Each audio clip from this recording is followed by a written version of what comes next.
Hello everyone, welcome in, welcome in. We are gonna get started with some Ace Attorney again tonight. I definitely should have played it yesterday. However, it was the last night of the Magi Market, so we kind of pushed Mystery Monday off by a day. And I am in the background downloading something that I just saw on Twitter called Goblin Cleanup, and there's a demo for it, and I'm interested, so I just downloaded that demo, even though I'll probably forget about it and not play it in time. They launched a Kickstarter today and got funded in like an hour, so I'm interested. But today I'm interested in beating my rival. Well, I guess he's not really my rival, but my fake at least. So, all right, recipe for Turnabout. For part 1, the trial. So if I remember correctly, or at least if it's anywhere similar to others, there's usually a part 1 and a part 2 to the second trial bit, which is what we're about to do. So hopefully I will be remembering their voices that I did a week ago and have pretty much forgotten all of. So Good morning, Mr. Wright. good morning, Maggie. So, what do you think is going to happen today, sir? Hi, Xineohp, how are you? Yesterday's session didn't go so well and ended in a giant mystery. That's true. And we still haven't solved a single part of it yet. Are you okay, Nick? Huh? Oh, yeah, of course. I saw that little flash of doubt in your eyes. No, that wasn't doubt. That was, determination. All right, Undertale, calm down. Why don't I believe you? It's nearly time, Maggie. You'd better get going to the defendant's seat. Roger, don't let me down, Mr. Wright. I'm counting on you. I think that voice is as close to Asui from My Hero Academia as I can get. I think that's where I drew that inspiration from in a split-second decision. Uh-oh. Hey, pal! I knew that was gonna happen. Hey, Detective Gumshoe. What's stressing Maggie out? She doesn't need that. How did you know she was stressed? Was watching through the doorway. Creepy? Oh. You look like you lost the case already. Show a bit of confidence, will you, pal? We need to figure out a voice for, El Tigre, because his voice ended up being so close to Gumshoe's that I'm gonna get him mixed up. Here, maybe this'll help. Huh? Have you taken up aromatherapy too? Not in a million years, pal. Don't tell me you don't remember this thing. Come to think of it, that doesn't look like one of those aromatherapy bottles. I do remember this thing, and I was looking for it last time we played, but apparently we had already given it to Gumshoe. This is the small bottle that turned up in Trebian's kitchen a couple days ago. I forgot about that. Yeah, when she was a waitress. Okay, I do remember that. Wow, look at all these little bottles. Oh, they're aromatherapy oils. He's got so many, they're overflowing onto the floor. He does. They're in the bottom corner there. Or over here, under where her name is. I'm glad I made that a little more see-through, because now we can actually see it. Hey, wait a minute. There's one bottle that's different from all the others. Well, what do you know? And it doesn't have a label, either. And it doesn't smell. Could be the poison. We finally got the analysis back from results from the lab. We finally got the analysis results back from the lab. That's what he actually said. He didn't say blah, blah, blah, blah. That's just what I said. So, what is it? Is it the poison? It's probably not the poison. I'm afraid not, pal. It's medication. Medication? Yeah, for years. Topical use only, apparently. There what? Oh, I can't look at my court. There it is. I was looking for my court record. Because we had missing meds. Missing meds. For ears? You mean... Yeah, it's the medication Glenn Elg was using for his eardrums. His ruptured eardrum. So, I don't quite understand his name. The only thing I can think of is that it's a palindrome. But that's not really like a joke the way that some of these others have been. Like, Gumshoe's Dick Gumshoe is both another way to say, like, policeman. So... What was Glenn Elg's ear medicine doing in the kitchen? And like Don Tigre is the tiger. Not that that's really a thing, but he like roars at people, which is kind of weird. But I mean, he's done it like 3 times now, so it's a thing he does. My hair is like caught on my glasses. It's very annoying. What about the unidentified fingerprints? Anything on that? Someone screwed up, so they only had time to analyze the contents of the bottle. Interesting. Another hour and they might have gotten something on the prints, but... That's going to weaken its impact as a piece of evidence. Okay, pal, this is it. Make sure your defense is impregnable today. Got it? Unless we bluff. I'm real good at bluffing. Today's trial.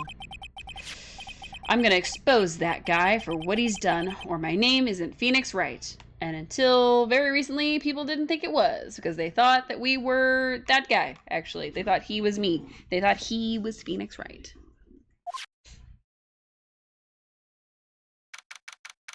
And yes, I did have to lean that far to put my foot up on the chair. Sorry about that. I usually do it more quickly, but I was talking, so... Court is now in session for the trial of Mallory Bird. I forgot what her name was for a second. The defense is ready, Your Honor. Ready and waiting as always, Your Honor. Very good. Then we'll get underway at once. Yesterday, we heard the testimony of Mr. Victor Kudo. He claims to have witnessed the defendant putting a powder into the victim's coffee. However, the witness's testimony was plagued with a number of problems. The mark on the rim of the cup shows the victim drank from it with his right hand. But according to the old man's testimony, he picked it up with his left hand. Thank you, Mr. Godot. Furthermore, according to the witness's account, the victim was listening to the radio with an earpiece in his left ear. Yet the victim's left eardrum was ruptured, which made him effectively deaf in that ear.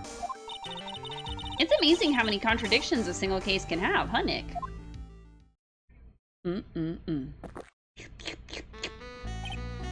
Ha! Allow me to enlighten you, Your Honor. The world, you see, keeps turning, and we must turn with it. You've lost me already, Mr. Godot. Don't let the mysteries of yesterday mystify you today. I think they should mystify you today. I think we should really hang on to those. Only losers think like that. I don't think that's how it works, because we're trying to find the truth, Godot. That's not... You've got to change with the times. That's one of my rules. Is it? Is it? You seem pretty old-fashioned. Are you implying that you've resolved these contradictions? You know the answers to these riddles? The old guy wasn't just throwing seed in here. He was throwing us off the scent. So he was lying intentionally, he thinks. Okay. And today I'll prove it. Interesting. Very well. Let the first witness take the stand. Is it the old guy again? Oh, my God. It's the Frenchman. And you are? Oh, bonjour, everyone. I am Jean Armstrong, the owner and the head chef of Le Très Bien Restaurant. Enchanté.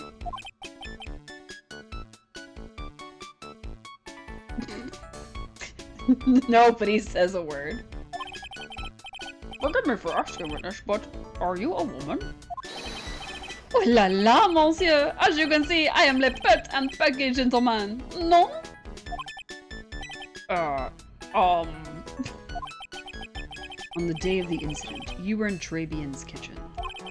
Isn't that right? With you, monsieur. Hmm? Everything feels right. Oh no. He's like into it. Ha. Wow, he's totally unfazed. Doesn't anything intimidate this guy? No. That bopping music doesn't intimidate him either. Very well. Your testimony, please, witness. Please tell the court what happened that day at Très Bien. Oui, bonjour.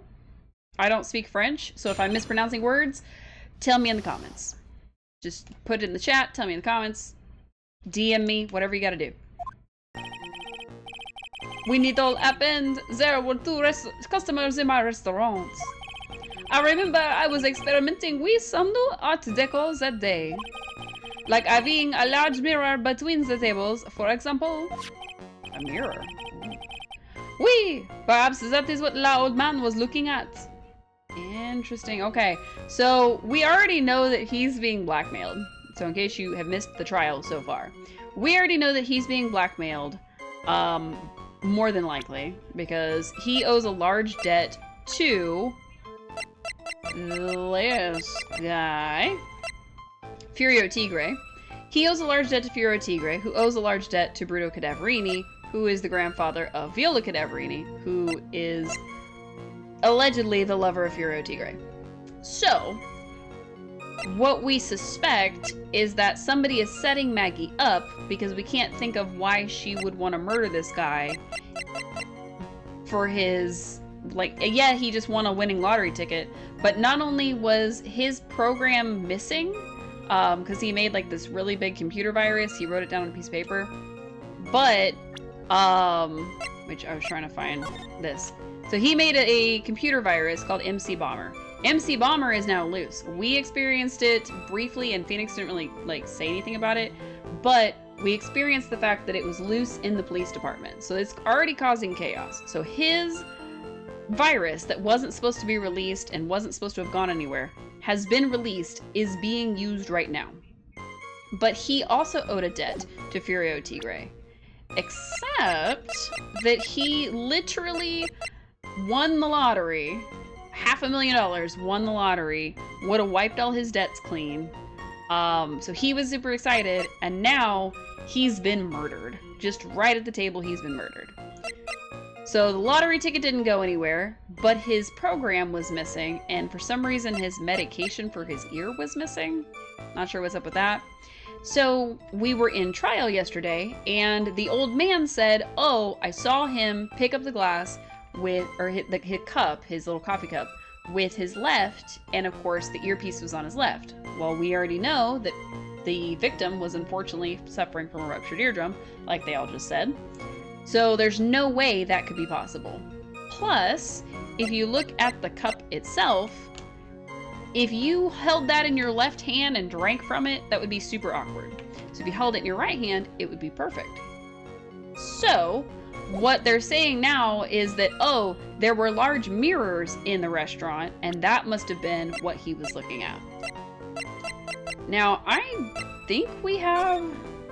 Yeah, so he's trying to claim that the spaces in between, like the big thick lines in the top and the bottom and the very middle, he's trying to claim that those were mirrors, and that, oh, he must have seen, oh, there's a mirror, he must have seen the mirror, and that's why he thought, blah, blah, blah, blah.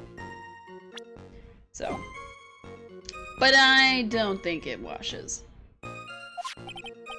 La cup, la earpiece, and la glasses. He would have seen everything in reverse, no?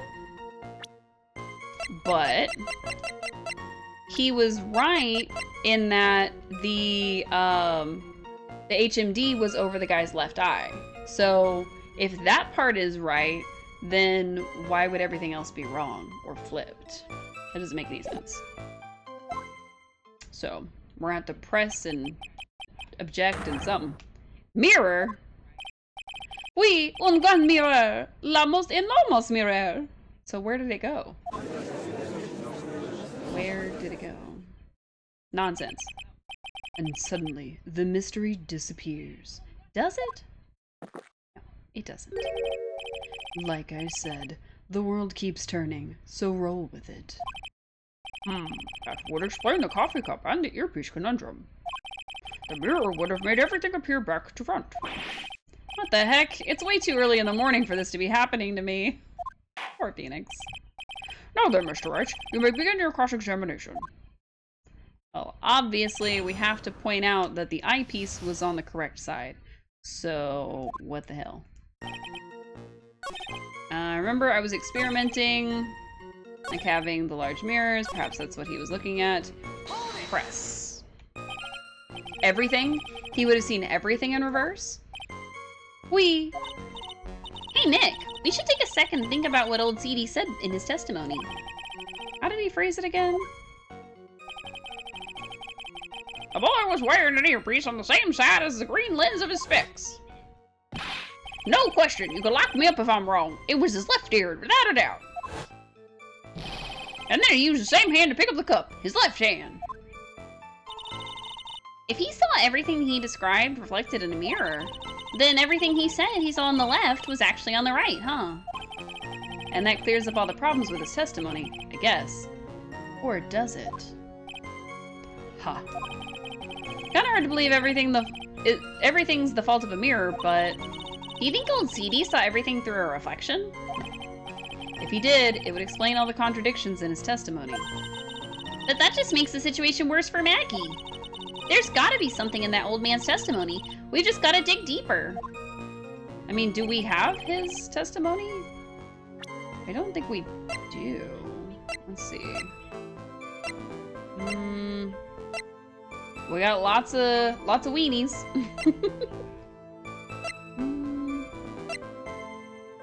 I don't see... We don't really have anything from the old man.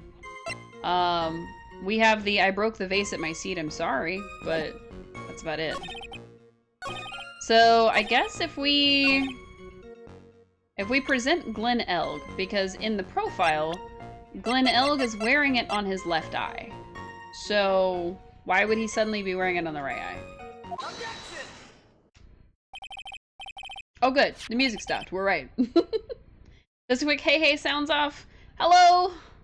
I know you have to run to work. Thank you for stopping in, Daydreamer. It's good to see you, Suze. Have a lovely day. You too! Enjoy work. Hopefully it goes well. The coffee cup, the earpiece, and the HMD. Let's think back over Mr. Kudo's testimony for a second, shall we? Yeah, we already read this. Lots of love. Thank you. And we read this, so I'm not going to read it again. We literally just read it. Otherwise, I would read it. So to summarize, we were told both the HMD and the earpiece were on the victim's left side. Now, if Mr. Kudo saw all that as a reflection in a mirror, it means both the HMD and the earpiece were actually on the victim's right side. Exactement! You see, monsieur, now that you think about it, it is not so hard, no? Wait, do we have like a photo of the victim or something? Ah, we have a crime scene photo, but you can't see his eye in this one. Can't see it. I wish you could see it, because we keep seeing his image as like the little flashback when they flash to the scene, and in the flash image you see his face like looking at the camera, dead obviously, but like he's looking at the camera so you can see which eye it's actually on. Unfortunately, that's where we run into a monumental contradiction with the facts. If Mr. Kudo really did see everything in a mirror, why is it that the HMD is now on the wrong side of his head? Did we, like, wheel his dead body into the courtroom? Phoenix, calm down. Order, order, Mr. Wright is correct. If the witness genuinely observed the victim reflected in a mirror, then we would expect the victim's eyepiece to have been over his right eye. Objection! Oh. This man's. How bitter. Trite, you should have a taste of this bitterness. It'll calm you down in no time. Are we talking about your coffee or something completely different? You don't understand the way the witness thinks. How he thinks?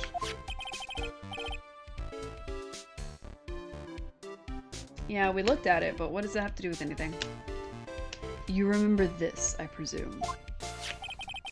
The I broke the vase sorry apology I mean, Mr. Kudo's sworn testimony?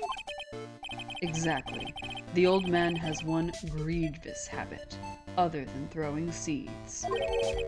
The more of an impression something makes, the more muddled his mind makes it. And what's the most striking thing about Mr. Elg? Clearly, it's the victim's eyepiece.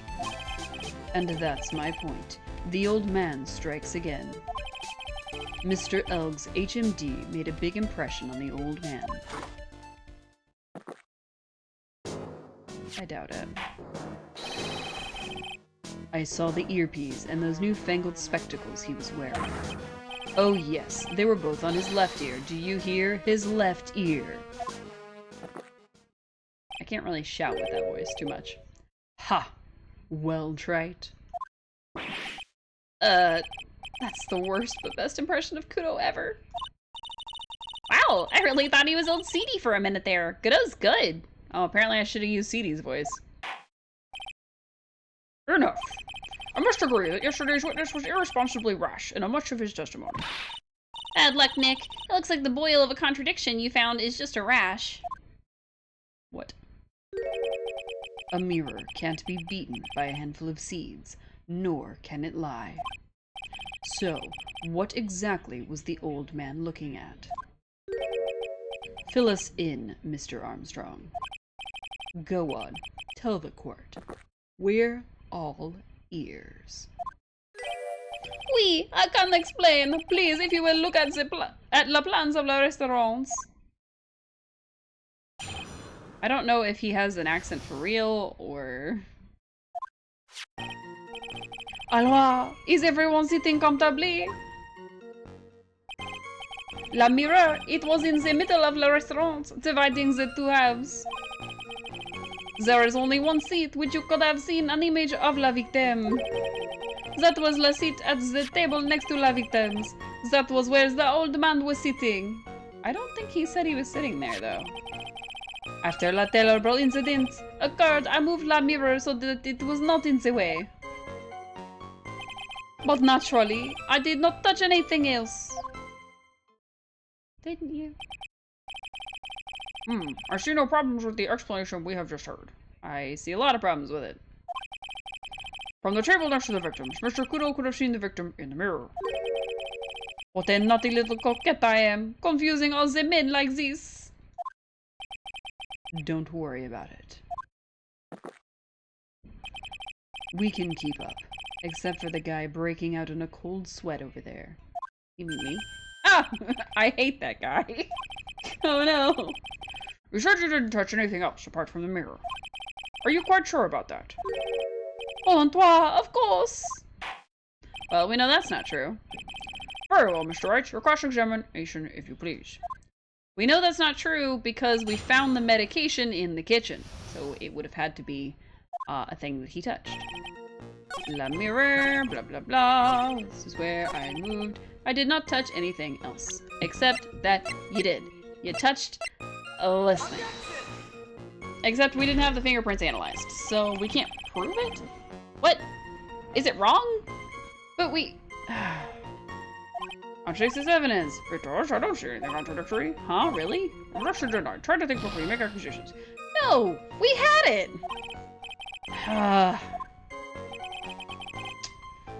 But you did, though.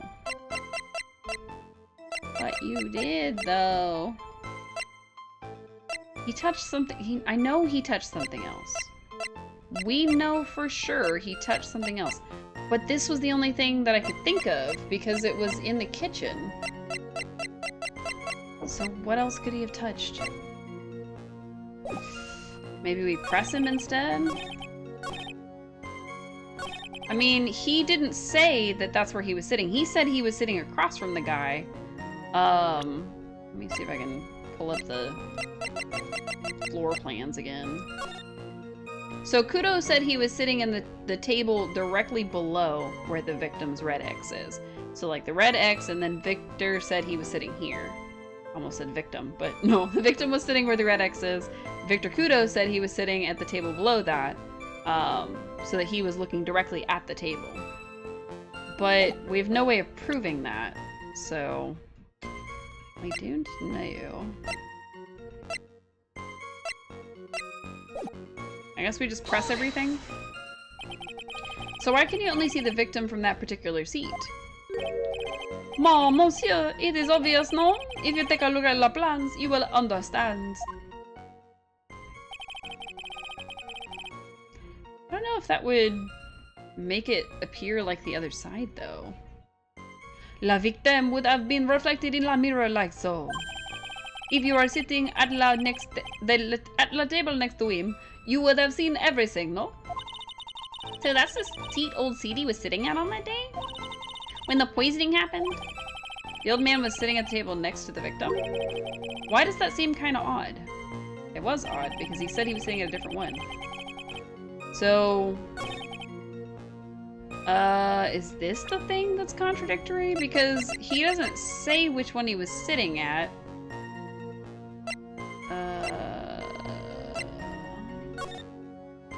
Oh yeah, because he said he broke the vase, but the vase at that table is not broken. So, let's present his testimony thing. Haha, the music stopped. Okay, cool. Your Honor, Mr. Kudo's words yesterday strongly contradict Mr. Armstrong's testimony. This is the letter of apology that was written by Mr. Kudo, is it not? I realize it looks useless, Your Honor, but this is still testimony. Ha! I guess useless people are only really good at identifying useless things. He's so mean to us. What relevance does this scrap of paper have to the trial, Mr. Wright? Victor Kudo's testimony is actually very relevant to the question at hand, Your Honor. Because it clearly contradicts with this piece of evidence. It's the crime scene photo. That one. Can I just... Oh. This piece of evidence contradicts with the testimony we have heard, Your Honor. The crime photo? Yes. Yes, this photo clearly shows something that theoretically should not exist. What on earth do you mean by that, Mr. Wright? Should not exist? Ha. Sounds like you're describing yourself, Trite. Aw. He's so mean to us. Now then, if the defense would please clarify its statement. Yeah, easy. What is the something that should not exist in this photo? The vase. The vase. That thing. There is one thing that was clearly demonstrated by yesterday's testimony. Mr. Kudo broke the vase that was on the table where he was sitting. And yet, as the court can see, there is an unbroken vase on the table next to the victim. Why? Because Mr. Kudo was not, in fact, sitting at the table next to the victim at all. Objection! Don't be an idiot, Trite. That's impossible. That seat's the only one Kudo could have seen the victim's reflection from. Exactly. There is only one conclusion we can draw from this contradiction. There was no mirror in Trade-In that day. Your testimony, Mr. Armstrong, is an elaborate lie. Mon Dieu! Objection! Don't try to confuse the court, Trite. Obviously, the witness cleaned up the vase, while the police were taking their time getting to the crime scene. Objection? Unfortunately, Mr. Godot, that doesn't quite work for me. Mr. Armstrong already testified to the contrary. In his own words, I did not touch anything else except the mirror. I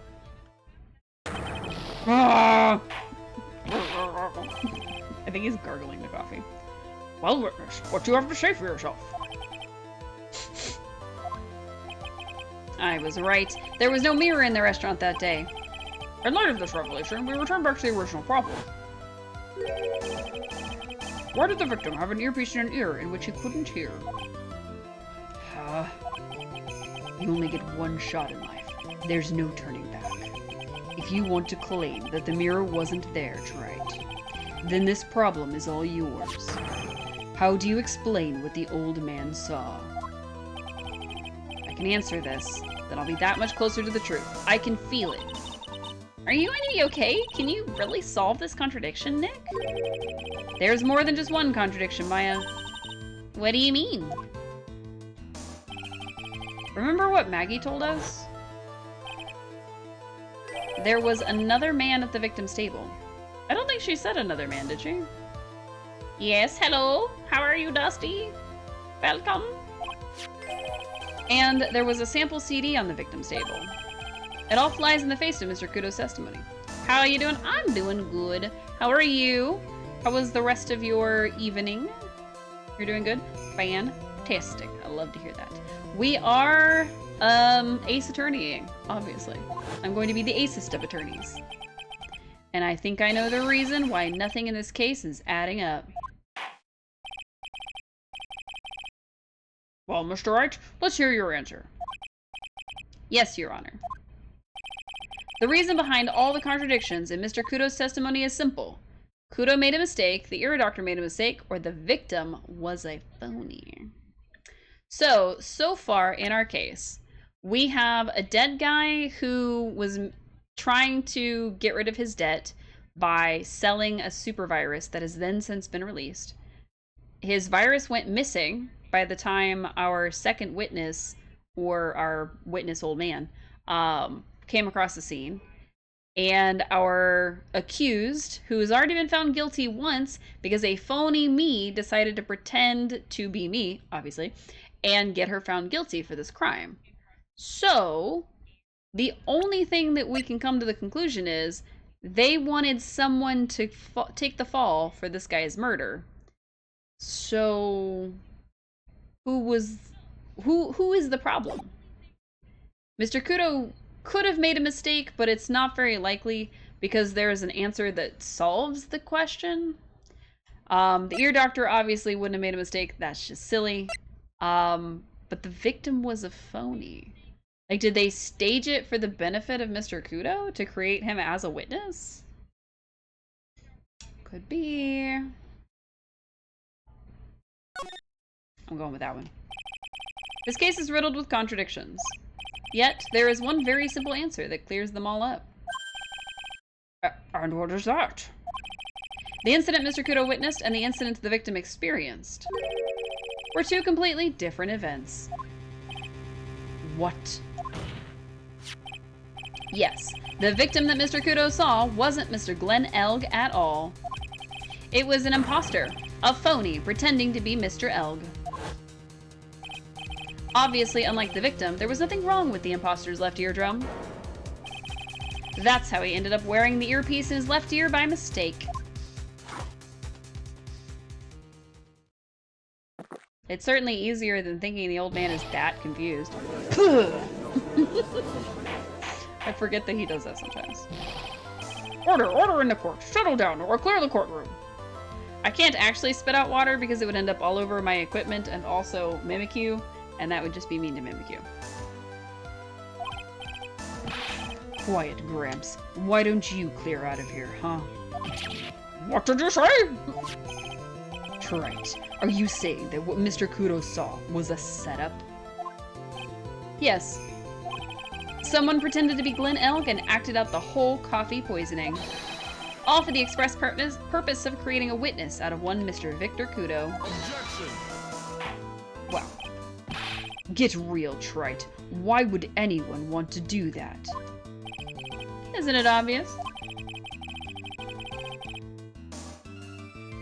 Sorry. I need a lot of water when I do these, so I'm trying to get my drink on. Oh, the one thing he was most insistent was the serving girl brought him a Javicino, but she put something in it. But we did his voice like this. Put something in it. That's the serving girl right there in the defendant's chair. I remember her well. What he remembers is her butt. It's so hard to believe, but... There was one and only one reason to show Mr. Kudo this fake poisoning. To show Maggie Bird in the act of poisoning the coffee. Objection! Are you insinuating that the waitress in the old man's story was a fake as well? It's true that there were no other customers in the restaurant at that time, but... It's also true that the chef was there. He would have noticed what was happening. He's in on it. That's right. Well, witness, if your restaurant really was in the scene of such theatrics, you would have known about it, correct? Oh la la, this is most difficult for me. No, it's quite simple. All you have to do is testify. You are under oath, after all. Was there, in fact, a phony at your Trabian that day? The defense demands that Mr. Armstrong tell the whole truth about what happened. The defense's request for additional testimony is accepted. You will accurately explain in detail the events in the restaurant that day. Oh, oui. Now, if he continues to lie, we gotta figure out how to prove it. So I have a feeling he's not gonna tell us the truth. La victime, Monsieur Elg, he came to my restaurant alone.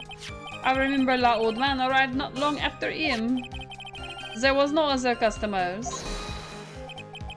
When he got word he won the lottery, Le Mon Elg became very excited. Oh, it was approximately 5 minutes later that the poisoning incident occurred. No, there was no time for a phony to do la acting. He's just completely denying it. Just so we're clear, there was no mirror in the restaurant after all? Je vous demande pardon. Forgive me, Your Honor. I lied because I wanted this mess to be cleared up quickly. What you have just done is commit perjury, Mr. Armstrong.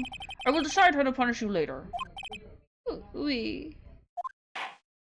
Except, he had to have committed perjury for Maggie to be innocent. Like, he had to have done it a second time just then.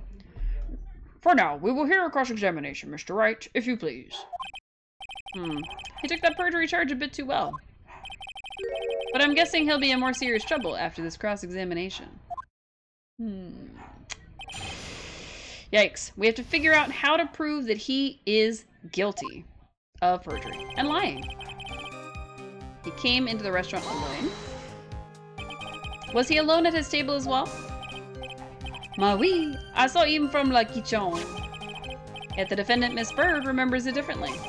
She swears there was another man at the victim's table. Ha! Unfortunately for you, Trite. Yesterday's witness also testified that the victim was alone. True. You know, seeing you squirm like that reminds me of a certain coffee's bittersweet bite. What kind of coffee is he been drinking? It's not coffee, it's love. It's love that's bittersweet. Hearing Maya say that makes her seem wise all of a sudden. Yeah, in the voice that we gave her. Totally. Alright. By old man, you mean Victor Kudo, correct? Oui, it comes often for my special coffee. I drank your coffee once, Mr. Armstrong. Totally wise. It's special, I'll give you that. It's worth a sip just for the experience. Oh, you make me so happy, monsieur. You're most welcome anytime. I said it was worth one sip, and nothing more. So, old Mr. Kudo arrived at the restaurant around the same time as the victim. Maybe I should ask about his arrival in more detail. What time was it? Because we know that the most thrilling 10 minutes of your life every Monday at 1:30. So the time that they announced the lottery and the winning would have been between 1:30 and 1:40. So if the old man arrived anytime after that, then we got him. Out of curiosity, about what time was it when Mr. Kudo arrived? No, I cannot remember, monsieur. I believe we were told by a witness yesterday. The crime was reported at 2:25 by a kind of scary old man, sir. Oh, around 2 o'clock. Does that perhaps jog your memory, witness? The incident happened about 20 minutes after he arrived. So the victim must have arrived between 2 and 2:10, no? Just after 2, huh? Thank you for your help in jogging my memory, monsieur. You are wonderful. Ha ha ha. I can't sit here all the time and do nothing, can I? Thanks, Judge. The time of day will be added to the witness's testimony. Oui, monsieur Judge. Everything I do it for you. Merci bien. That's French, isn't it? Ha ha ha. I'm glad at least one person is in a good mood. He's even humming a song to himself. Alright. That's a problem, because if he arrived then the program would have been over. Where did it go? And present. And it's not true. I'm afraid I finally got you, Mr. Armstrong. What do you mean? At the time in question, the victim was listening to the radio with his earpiece. The show he was listening to was Millionaire Radio. Each week, they announced the winning numbers of the $500,000 lottery ticket. Oui, that must be la show mon ego was listening to. I can't see any problem with this testimony, Mr. Rice. I wonder. You say the victim arrived at your restaurant after 2 p.m., correct? Oui, I'm sure of it. I remember it perfectly now. I know that it was that time, because I had just finished serving la lunch menu. Get to the point, Trite, if you have one. That show is broadcast live at 1:30 p.m. And it claims to be the most thrilling 10 minutes of your life. It's on the air at 1:30? Now, supposedly, the victim made some noise when it was announced that he had won. And yet, I don't believe his cry of joy could have occurred after 2 p.m. Because the show had already finished more than 30 minutes earlier by that point in time. Oh! This victim we've been told about has done nothing but the impossible. Also, he said he was supposed to meet the tiger in his book, but I don't remember what time that was. It just says meet with the tiger. I was gonna see if that had a time, but it doesn't. Listening to the radio with a ruptured eardrum, catching a show that was already over, there's only one conclusion you can draw from these facts. This victim was an imposter, acting out the poisoning 30 minutes after the real murder. It would help if I read. Yes, there were 2 Glen Elgs in Trabian that day. The real Glen Elg, now dead, having been poisoned by the real killer. And the phony Glen Elg acting out the events for Mr. Kudo to witness. I need to learn how to read. It certainly seems that way. I mean, if that wasn't the case, how could you explain the time discrepancy? Objection! Quite a performance, Trite. You were almost on a roll. I was yawning in the middle of that. But sadly, you lack the rock-hard foundation of rhythm to build your song. What is this? Music Theory 101? Let's recap. According to your imaginative theory, it's now just after 2 p.m. The phony Glen Elg is performing a play for the benefit of Mr. Kudo. How do you explain, then, where the real Glen Elg is? I don't believe I have to spell this out for the court. However, at that time, the real Glen Elg was already dead. That's certainly the obvious conclusion. I've taken music theory, so you have an expert in chat. Okay, cool. So if we need any hints on Music Theory 101, you're my guy.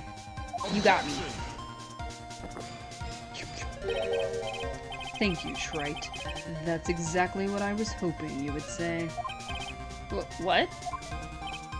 Now, I presume you can prove this theory of yours? Doesn't the autopsy report say it? What's the autopsy report? So the autopsy report does put him dead between 1:30 and 2:30.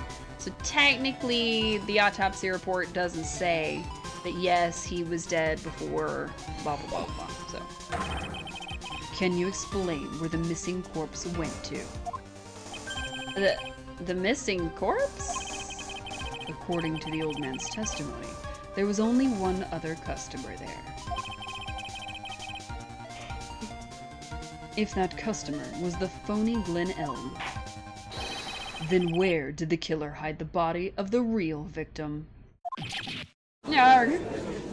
What was that sound, Phoenix? The prosecution has a valid point, Mr. Wright. If your theory is to stand up to examination by the court, you must provide us with the proof by answering the prosecution's question.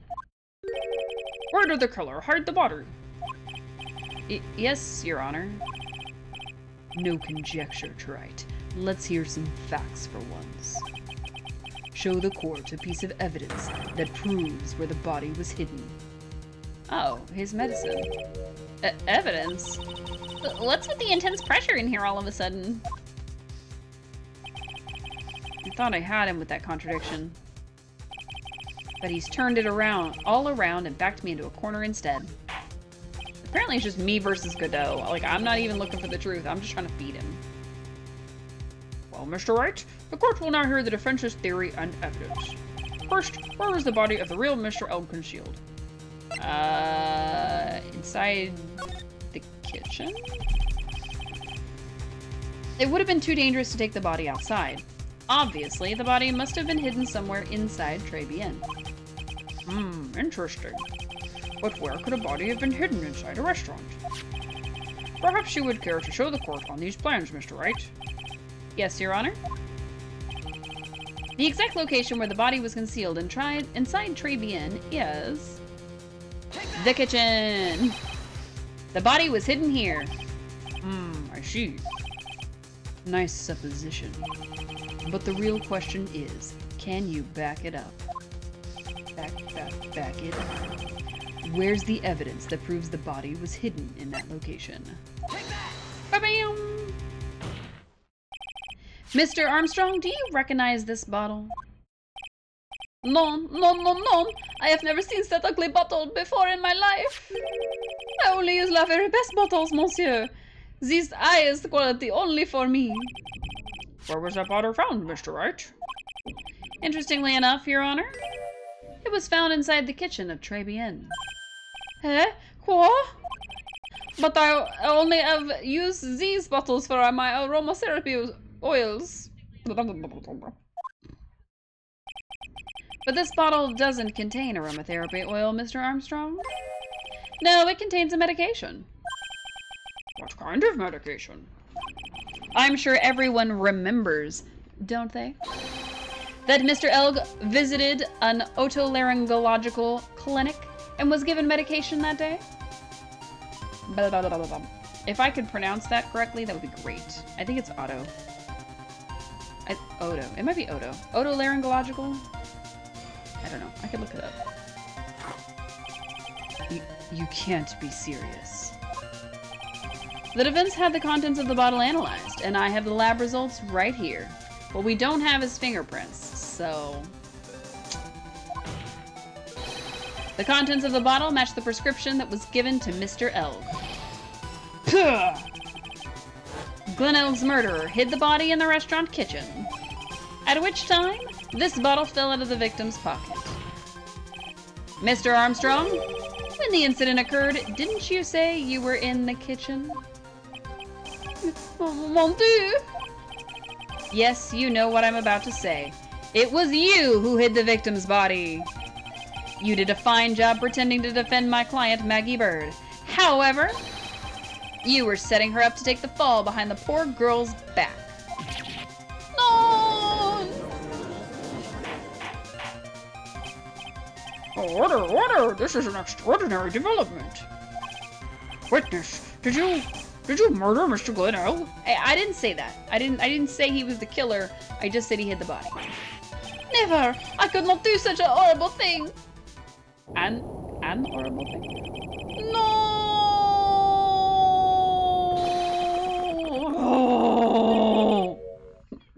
I had to switch voices halfway through. Mr. Godot? The bitterness. Every time I get lied to, I always down a mug of coffee. That's one of my rules. Do you have the slightest idea how many cups you've had by now? Literally, why would you down a cup of coffee just because you got lied to? That is insane behavior, first of all, second of all, and third of all. Then I like to do the same to the person who lied to me. You make them down a cup of coffee? Oh, okay, so he's gonna throw his cups at people. Got it. I like to take them down with my empty cup. I commit so much physical assault. Listen up, chef. How about a brand new flavor in your ear, my H-deficient friend? S'il vous plaît, mon pardon, please, you must hear me out. It is a trap, listen to me. Por favor. Por favor. Wait, por favor. Oh.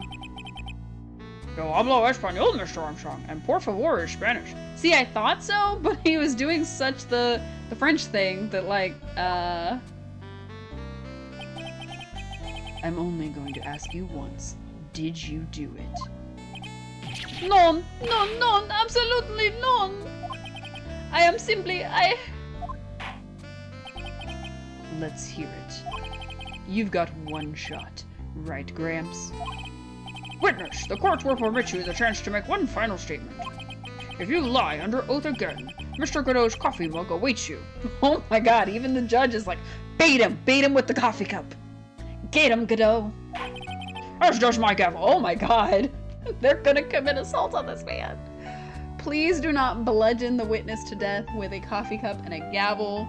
Godot, Your Honor, can we just settle it down, please? oui, it is clear.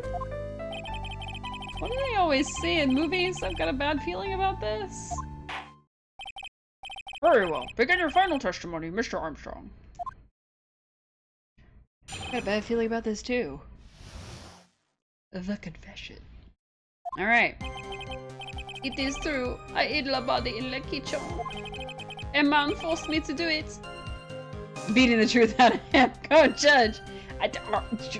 Godot started it. He was gonna beat him with a coffee cup. It would break on the first swing. I don't understand. I had no choice.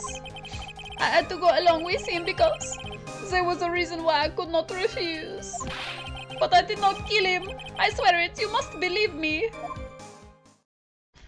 You must. You were forced? By who?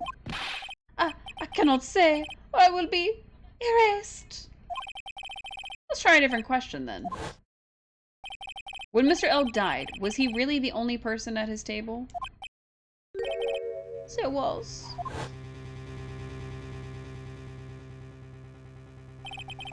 There was another man. Haha! Finally! I knew it! Maggie was telling the truth! Of course she was. You may cross-examine the witness now, Mr. Wright.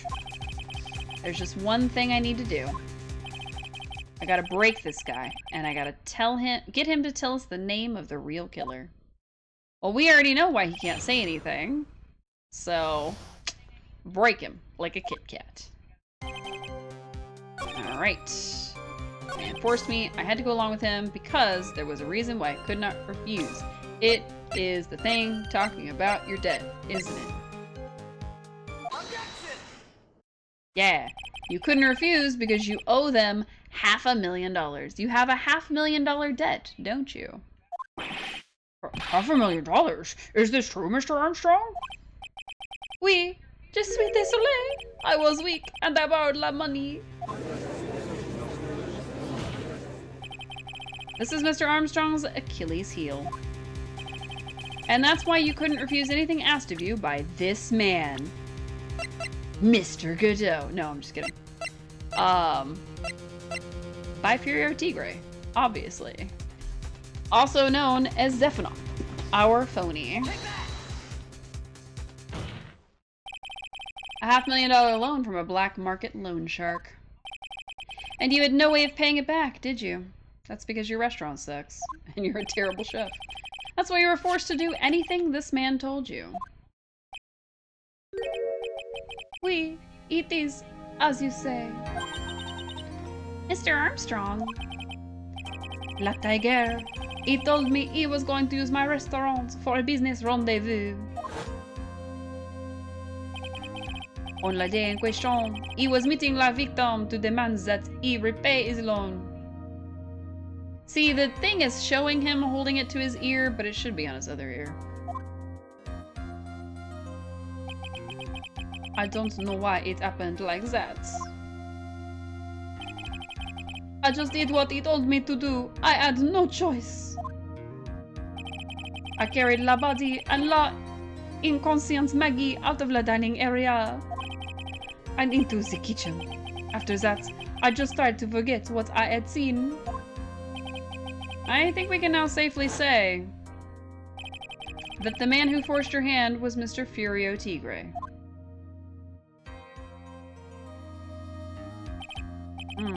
I do have one further question for you, Mr. Armstrong. The poison and the lottery ticket that were found in the defendant's apron pocket. Was that your doing as well? No, I knew nothing about that. Making it look like it was Maggie who had done it, I I was not. It is despicable. Mr. Godot, you will summon this Xineohp Tigre as a witness. I doubt that can be arranged today, so we will adjourn for now. Proceedings will continue tomorrow. Why is he shaking his head? 30 minutes. Oh. He's gonna get him right now. God dang. He's good. He's really good. 30 minutes to summon the tiger? Heck yeah. What? The trial will go on. I'll see to it myself. I need half an hour to get that guy on the stand. Not a minute more. Yeah, I could see him standing up to the tiger. How the... Don't sit back and relax yet, trite. No one knows if that chef is really telling the truth or not. This trial could still go either way. Very well. Your request is granted, Mr. Godot. We will resume once Mr. Tigre is ready to take the stand. Until then, court is adjourned for a 30-minute recess. Now I gotta think of a voice for Tigre because, well, I guess technically it's not guaranteed that he and Gummy are gonna be anywhere near each other, so I could just use the voice that we used for him, which happened to also be Gummy's voice. But, I don't really want to face the tiger, so hopefully he doesn't eat us, or kill us, or have us killed, or any of that. Alright. So we're finally gonna see the tiger on the stand. We've almost got this case won now, Nick. I wish I could agree. Huh? When I cross-examined Mr. Armstrong just now, he said he was just doing what the tiger told him to do. But Godot picked up on it, remember? He pointed out that without proof, we don't know if what he testified is the truth. You mean you think Mr. Armstrong was lying? I don't know. But if that's the line the prosecution takes, we could be in trouble. I get the feeling that we don't have the case-making evidence we're going to need. Hey, pal! Oh my god. Detective Gumshoe! What are you so jumpy about, Detective? Your hair's standing on end. Hey, that's the pot calling the kettle black, little Miss Topknot. It's not a top knot. Never mind about the hair, just calm down, alright? I can't stand. Still, when I don't have a job to do, I get all wound up. Ugh! No kidding. You gotta have something for me to do, pal. Anything. Well, Hey, I'm gonna take a jog back down to the precinct. I could get some prints analyzed for you if you've got an hour. An hour? The trial will have reconvened by then. But Nick, we still don't have a really decisive piece of evidence, right? True. That's some kind of trump card to pull out of the bag. We're really stuck. You said you could get some fingerprints analysis done in an hour? You bet. In that case, would you mind checking the prints on this for me? Oh. I mean, we could do the bottle, but it could just be Armstrong's prints. We could do the MC Bomber virus, but...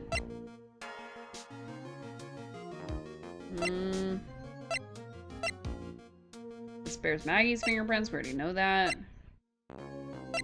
I mean, the only thing that has fingerprints that we don't have back yet would be the small bottle, but that doesn't guarantee that we're gonna get what we need out of it. Yeah, alright. If you're going back to the station anyway, could you find out whose prints are on this? Oh, hey, that's the small bottle I gave back to you this morning, right? Yeah, I think it's time we solve the last mystery of who the prints on it belong to. Sure thing, pal. Actually, it's been gnawing at me, too. Small bottle given to Detective Gumshoe. Okay, I'll get this off to the lab right away. Just make sure you don't lose the case before I get back. Great, I'll try. This is pretty much the final showdown, I guess. It's time to separate the phonies from the real guys. There's gotta be a better way to say that. Alright, then we twiddled our thumbs for 20 more minutes, and back in we go. The gumshoe is going to take an hour, so we're going to be kind of in the case by the time he gets back. Court will now reconvene, Mr. Godot. Did you find this Furio Tigre? I thought there was a comma, but there was not. I even tamed him for you. It was a 3-cup job. No problem. Named him? The guy's name may be Furio Tigre, but come on. He's pretty lively. That's true. We know that. Be careful. He still bites. Very well. Please show Mr. Tigre to the stand. Oh, he doesn't look very friendly. Witness, please state your name and occupation. Ah! Ah! Don't hide under the table, Maya! Unless there's room for me down there, too. Would you... You say to me! Nothing, honest or nothing, honest. I could have guessed that fear would induce a bad Brooklyn accent in the judge. Oh, is that what that was supposed to be? I got business to take care of, you hear me? So who the hell called me into this hole? Was it you, Spiky? No, of course not. It was, actually. It was the judge. We get to see his chair because he hid under the desk. Your Honor? Oh dear, I seem to have dropped my pen. Where on earth is it? Don't mind me, just carry on with the proceedings as normal. That's it. We're doomed. Maybe you didn't hear me. I said who the hell in that... It wasn't it that called me in here. It's like... There's no need to shout. We can all hear you.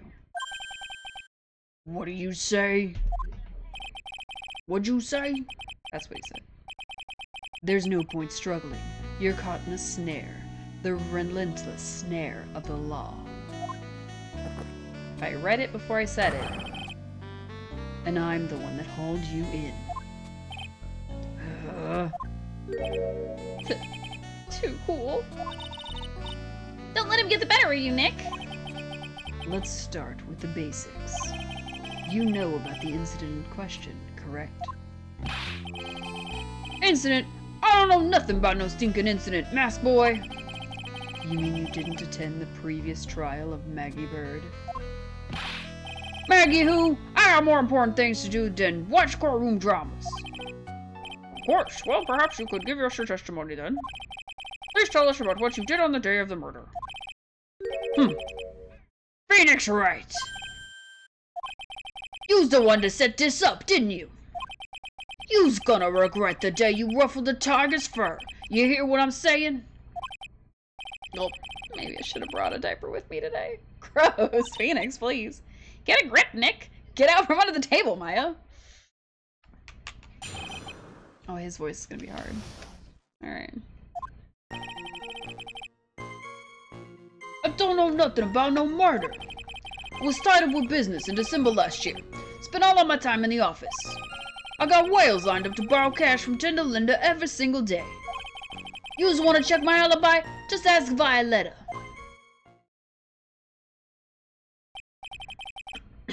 At last I found my pin. Very well then, Mr. Wright. Your cross-examination... Oh, what is it? Please, witness, if you could refrain from shouting out like that. I know the kind of games that guy in the blue plays. That lowlife ain't no lawyer. He just punches away at stupid details till he wins. Lowlife? Me? Listen up, Smarty. Every time you ask me something that doesn't relate to this case, I'm gonna bill you $50,000, and you're gonna borrow the cash from me. That's one loan contract I refuse to sign. I don't think it ain't gonna hurt when you tangle with the tiger. Wow. He's so mean to us. For what? It's his fault. We're in this mess. Ha! I love a good spectator sport. Just a minute. That's really not. This witness is... how can I put it?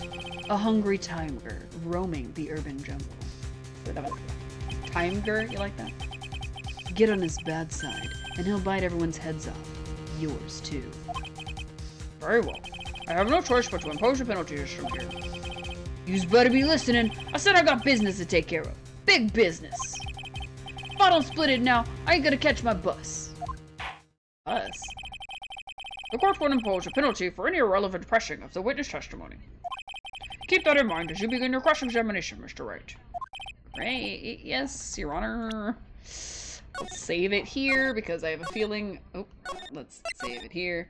I have a feeling I'm gonna press something and I'm gonna get penalized. You can do it, Nick! Please get off the floor. Come out from under there already, would you? Please? Maya, help me. Become Mia. She can handle the tiger. Don't know nothing about no murder. Tied up with business in December last year. Spent all of my time in the office. What do I have regarding Tigray? Okay. So we know that his scooter's all messed up because he was in a car accident. We know that... December 3rd, it says meet with the tiger. So, technically that would be a thing. Spent all his time in the office. Meet with the tiger.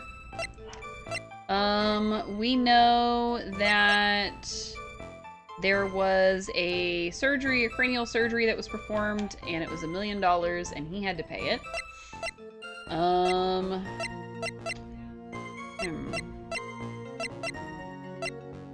I don't know what to do.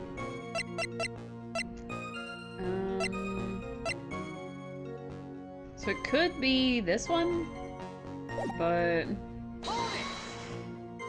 don't know. Are you sure about that? We're talking about 1 month ago, you know. You see these teeth? That's how sharp my secretary is. Sharp? You're talking about Violetta Cadaverini? She writes everything in my schedule. December, mainly in the office. That's what it says, so that's where I was. That seems like a rather, sketchy schedule. There he goes again. What Tiger did all December isn't the issue. What's important is what he was doing on the day of the murder, so now what? Yeah, what were you doing on the day of the murder? That's what you were asked. Mr. Tigray. What do yous want? If you wouldn't mind going into a bit more detail. This is a dead-end, right? And you know it. Remember the rules. Wow. No, it's essentially what we established the witness's alibi. It's essential that we establish the witness alibi accurately. I agree. The victim was killed on December 3rd. Were you in the office that day too? Maybe yous ain't listening. Of course I was. I never set foot outside. I had meetings all day with a bunch of cats waiting to do business with me. I ain't never seen ya that young kid before. I do believe the witness's last statement was important. Mr. Godot, if you could please... Mr. Tigray, the court asks that you add that last statement to your testimony. Don't let an animal beat you. Be a man, Your Honor, and ask him yourself. I never saw that kid before. Okay. So, we know that Glenn Elg said he was supposed to have a meeting with the tiger, but I don't know if that's going to be enough evidence.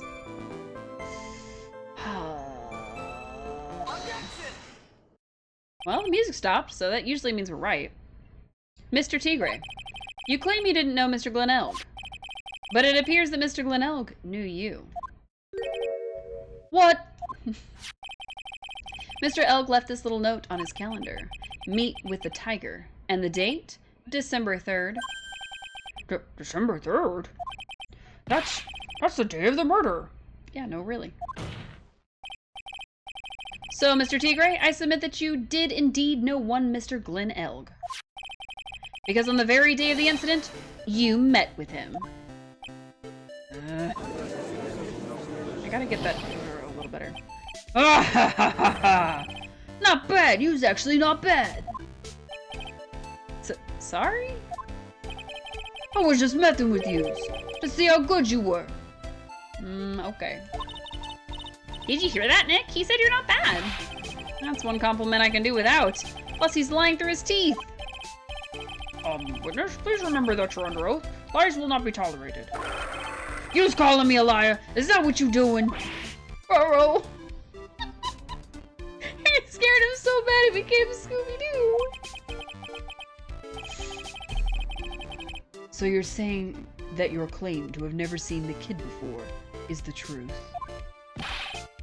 I said I'm dead serious. You's better believe that's the truth. Ha. Then I'd say that gives me time to enjoy another cup of pure black magic. That is, while you testify for the court again, Mr. Tigre. Oh yes, would you mind indulging the court, witness? You never actually met the victim? That's gotta be a lie right there. It's time I nailed this guy. He is our phony. We have to take him down. I ain't no liar. I never met Xineohp. There was some lame guy with that name, though. Wanted to borrow cash from me. I set up a meeting with the guy at my office, 10 to Linda. I waited around for him, but he ain't never showed. I ain't never been to that Trabian joint, you see? But in his office, we found a matchbook from Trabian. I see. That all seems perfectly logical. You had arranged to meet with the victim, but he didn't show up. I've heard it's pretty hard to keep appointments when you're dead. Very well. You may begin your cross-examination, Mr. Wright. Yes, Your Honor. Didn't I tell you I got a big deal going down today? I ain't gonna make my bus now. I'm gonna have to take the express train. That bill's going straight to you, right? Alright. We gotta do this. We gotta take him out. I never met him, blah blah blah. I've never been to Trabian, except there was some matches in my office. Explain them. Mr. Tigre, is there something you'd like to tell the court about these matches? Matches? What are you talking about? We found them in your office at Tender Lender. They're from that restaurant. What? If you've really never been to Trabian before, what was the book of the restaurant's matches doing on your desk? You've been snooping around in my stuff now too, wise guy. What are you, my ball and chain? Ain't no broad controlling me. His wife? Is that what he's implying? Order, order. Well, witness, I think it's time you started telling us the truth, don't you? Ah! Sorry, terribly sorry, forgive me. I ain't no pussycat. I'll go back on what I said. But okay, I was at the joint that day. That's a completely different thing than you just said. What? Well, listen good, alright? I might have been there, but I still never met that kid. What? Well, well. Looks like an order just came in for another testimony. I'm this close to proving it was him. He did meet Xineohp that day. And he did put poison in his coffee. He must have. Oh, alright. We just gotta prove it. I was supposed to meet with the kid at the restaurant that afternoon. When I opened the door to the joint, I saw one ugly scene.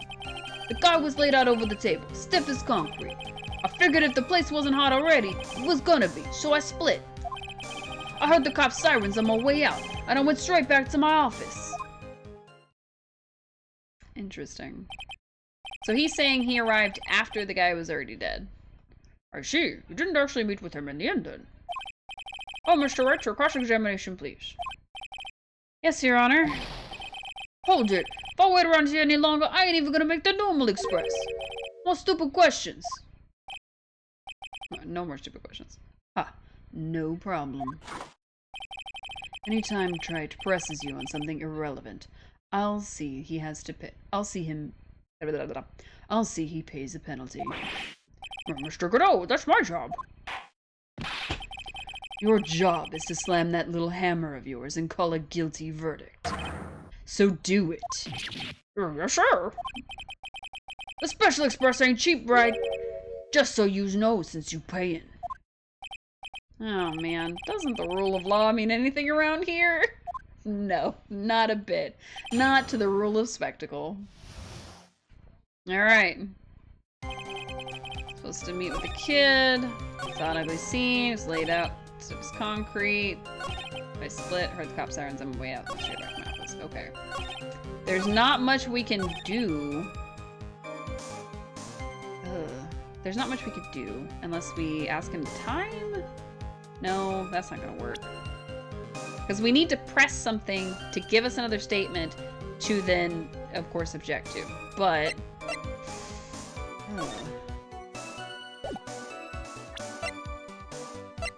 I mean...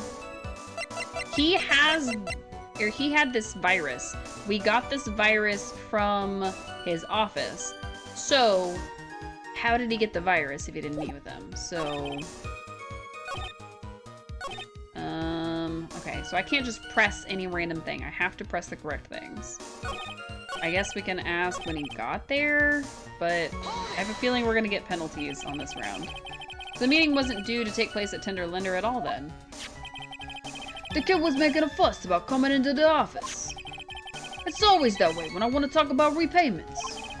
Even though I got the best punching bag you've ever seen, if there were any issues. Maybe it's because of the punching bag that people are scared to come. That's why you decided to meet at Trebien? Ha! You're going over old ground again, Trite. Sorry. You just earned yourself a penalty. Now suck it down. We will shock down the penalty, Mr. Wright, and you will like it. Of course. Thank you, sir. May I have another? Are you a masochist, Phoenix? What was that? Alright.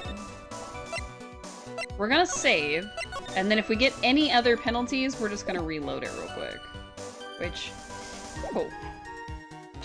We're just gonna press all the statements and then keep reloading. Ugly scene, what do you mean? The witness has already told you. Just kidding.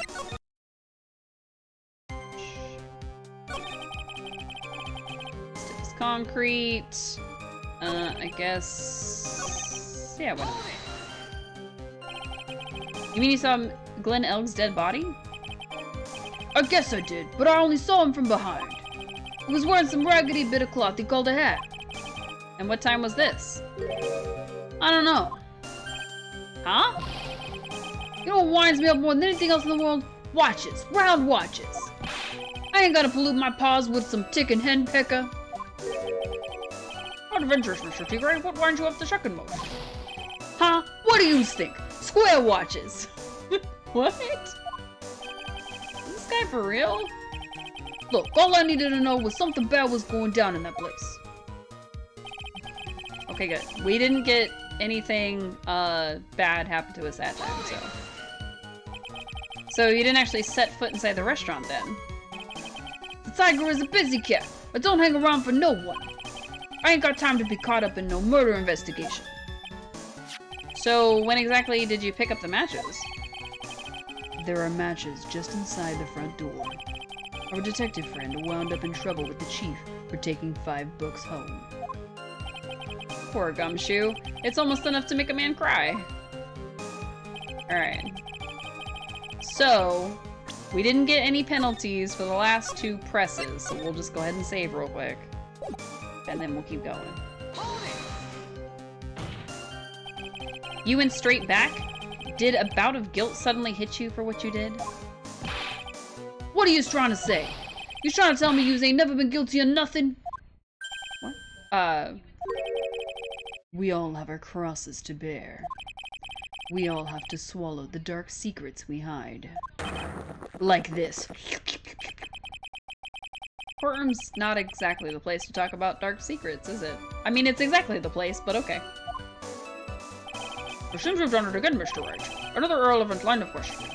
I must impose a penalty accordingly. Okay, so I've pressed everything I can press. I didn't get any, like, points off for pressing those things, but I also didn't glean any new information out of it. So, I guess we'll just deal with this one. What a penalty for those 2 jokers and the garbage they keep coming up with. Well, Nick, what do you think? He's running out of ways to avoid the truth. I need to press him fast before he has time to think things through. I've got to come right back at him with a contradiction. Be careful what you press him on, though, or you'll get penalized, okay? Of course, we already got penalized. Okay. So, we pressed this one. Pressed that one. I guess we didn't press this one. But, I mean... let's go ahead and press it. You mean you saw Glen Ellen's dead body? I guess I did, but I only saw him from behind. He was wearing some regular blah blah blah blah blah. We already read this. Bum ba da bum ba da bum bum. We're gonna reload this thing. Alright. We press this one, we got a penalty. Press this one, we got a penalty. Press this one, and nothing happened. Pretty hot, so I split. Heard the cop sirens on my way. What do you think? He's avoiding ways. Okay, we need to find a contradiction. Oh, okay. Supposed to meet with the kid that afternoon. Alright, let's meet with the tiger. Open the door. Stayed out. I figured it wasn't, so I split. Heard the cop sirens on my way out. Went straight back to the office. What am I supposed to present? We gotta figure out how to say he's lying without, like... no.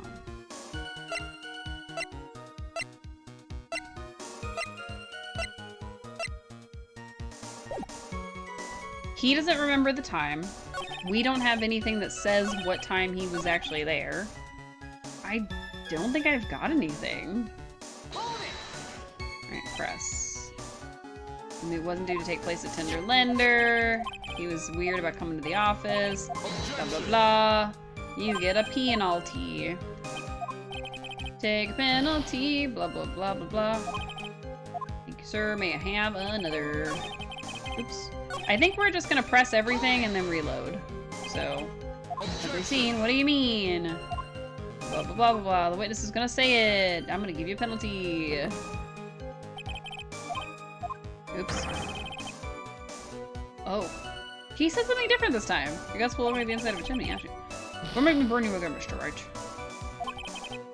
Should have pressed him. Shouldn't have pressed him on that. Make that special express after all. What's this ugly scene? That was a different exchange than we saw before. So, alright, we did the first two, for sure. Just gonna reload this. Alright, press the first two. Alright, 1, press 2, press 3. You saw his dead body, I guess. It was a hat. I don't know what time it was. Because I hate watches, blah, blah, blah, blah, blah. Square watches suck too. Everything's terrible. So you didn't actually set foot inside the restaurant then. Blah, blah, blah. It was matches just inside the door. Gonna make someone cry. Heard the cop sirens, so I, oops. Alright, we have to find a contradiction somewhere. How do we prove the contradiction? Alright. Saw one ugly scene. I was laid out over the table, stiff as concrete. Wait.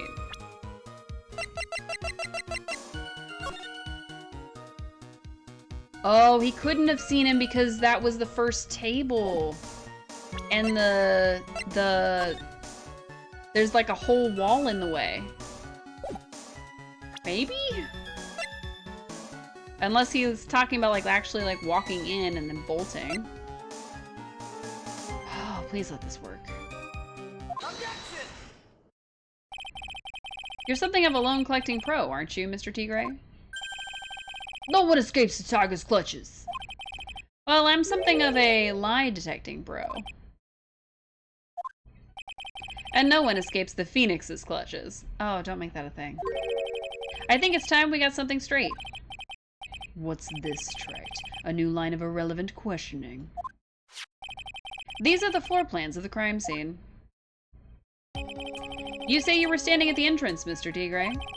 From there, your field of vision would have covered an area something like this. Indeed, the witness would have had a clear view of the victim sheet. Isn't that what I just said? I saw the back of the kid's head. Unfortunately for you, that is not possible. If the court would think back, you'll remember that between each of the tables, is a tall partition. Why, that's true. Now look at the plans again. The truth is painfully obvious. From the entrance, the field of vision of any customer walking in ends here. You can't see nothing. Oh, he's sweating. So from the entrance of Trebien, you couldn't have seen the victim's seat. But you did see the victim that day because you met with him. Objection! Wrong. Have you forgotten the old man's testimony yesterday? The victim was alone at his table. But the defense just proved that point to be moot. The victim, witnessed by Mr. Kudo, was not Glen Elg, but a fake. What? In order to have Mr. Kudo falsely testify, the real killer posed as the victim he had just killed and acted out a charade. That will do. This trial has gone on long enough without the obvious question being answered. Who exactly was this real killer who impersonated the victim? You say the killer murdered Glenelg, and then impersonated his victim in a performance for Victor Kudo, sorry. In that case, Mr. Wright, reveal the identity of this criminal to the court. Well, I mean, we summoned him for a reason. The phony himself. Obviously, the killer is Furio Tigre. No one else could have done it. What? Well, witness? Just straight up ask him, did you kill him? Ha ha ha. Now that's cute. You think you can pin this on the tiger? Maybe you don't understand. The tiger is king of the jungle. So I dare you to say it again. Come on, you got the guts. You got to let me, Mr. Tigray. It's the defense. Go ahead and tell the witness, Mr. Wright. Mr. Wright! Sounds to me like yous, old man. Must be yous, old man. You's got guts, I'll give you that. Mr. Wright, do not leave me alone in this. What? I can't even speak, I'm so scared. Do not leave me to handle this alone. Ah, perhaps I can end this embarrassment. Mr. Godot. Let's just go back over Mr. Kudo's testimony one more time. The old man didn't just see the victim. Oh, no, no, no. Serving a bottom in Javachino.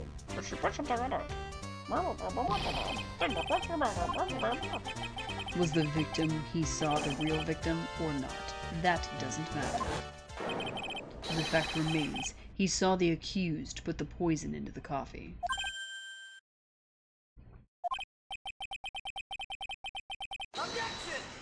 Yes, it was a waitress who poisoned the coffee. Very impressive, Mr. Godot, waiting for my absence to launch your attack. Absence? We're hiding under the desk. Ha! Found your pin at last, Trite. It was in my pocket. Anyway, Mr. Kudo witnessed two people that day. He saw the victim, the supposed Mr. Glen Elg, and the waitress, quote-unquote, from behind. Yes, your point, Mr. Wright? I think the conclusion is obvious. If this Glen Elg was really the killer in disguise, then surely it's possible the waitress was also part of the show. What? You mean the waitress was an imposter as well? The defendant, Miss Bird, fell unconscious immediately after the incident. And someone used her fainting to hatch an elaborate plan to pin the murder on her. Who on earth was it? Who was this waitress that Mr. Kudo witnessed? Well, it would have to be our creepy little lady, Viola! Who is this woman? Her name is Viola Cadaverini. She's an employee of Tender Lender. He's making a big mistake. Do you know who Viola's grandfather is? You's better be going home in an armored truck tonight if you knows what I mean. Stop shaking, Nick! I can't help it. Where was I? Yes, the defendant, Miss Bird, has stated the following. Well, when I took the coffee over to the victim's table, It's true there was another customer in the restaurant. She was sort of creepy. And she had kind of a cackling laugh.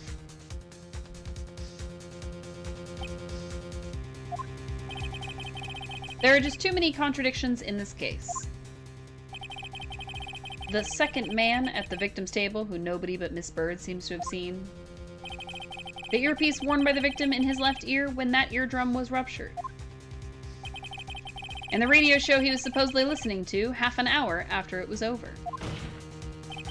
There is only one logical explanation that clears up all of these contradictions. The whole incident took place twice. Once for real, and once for show.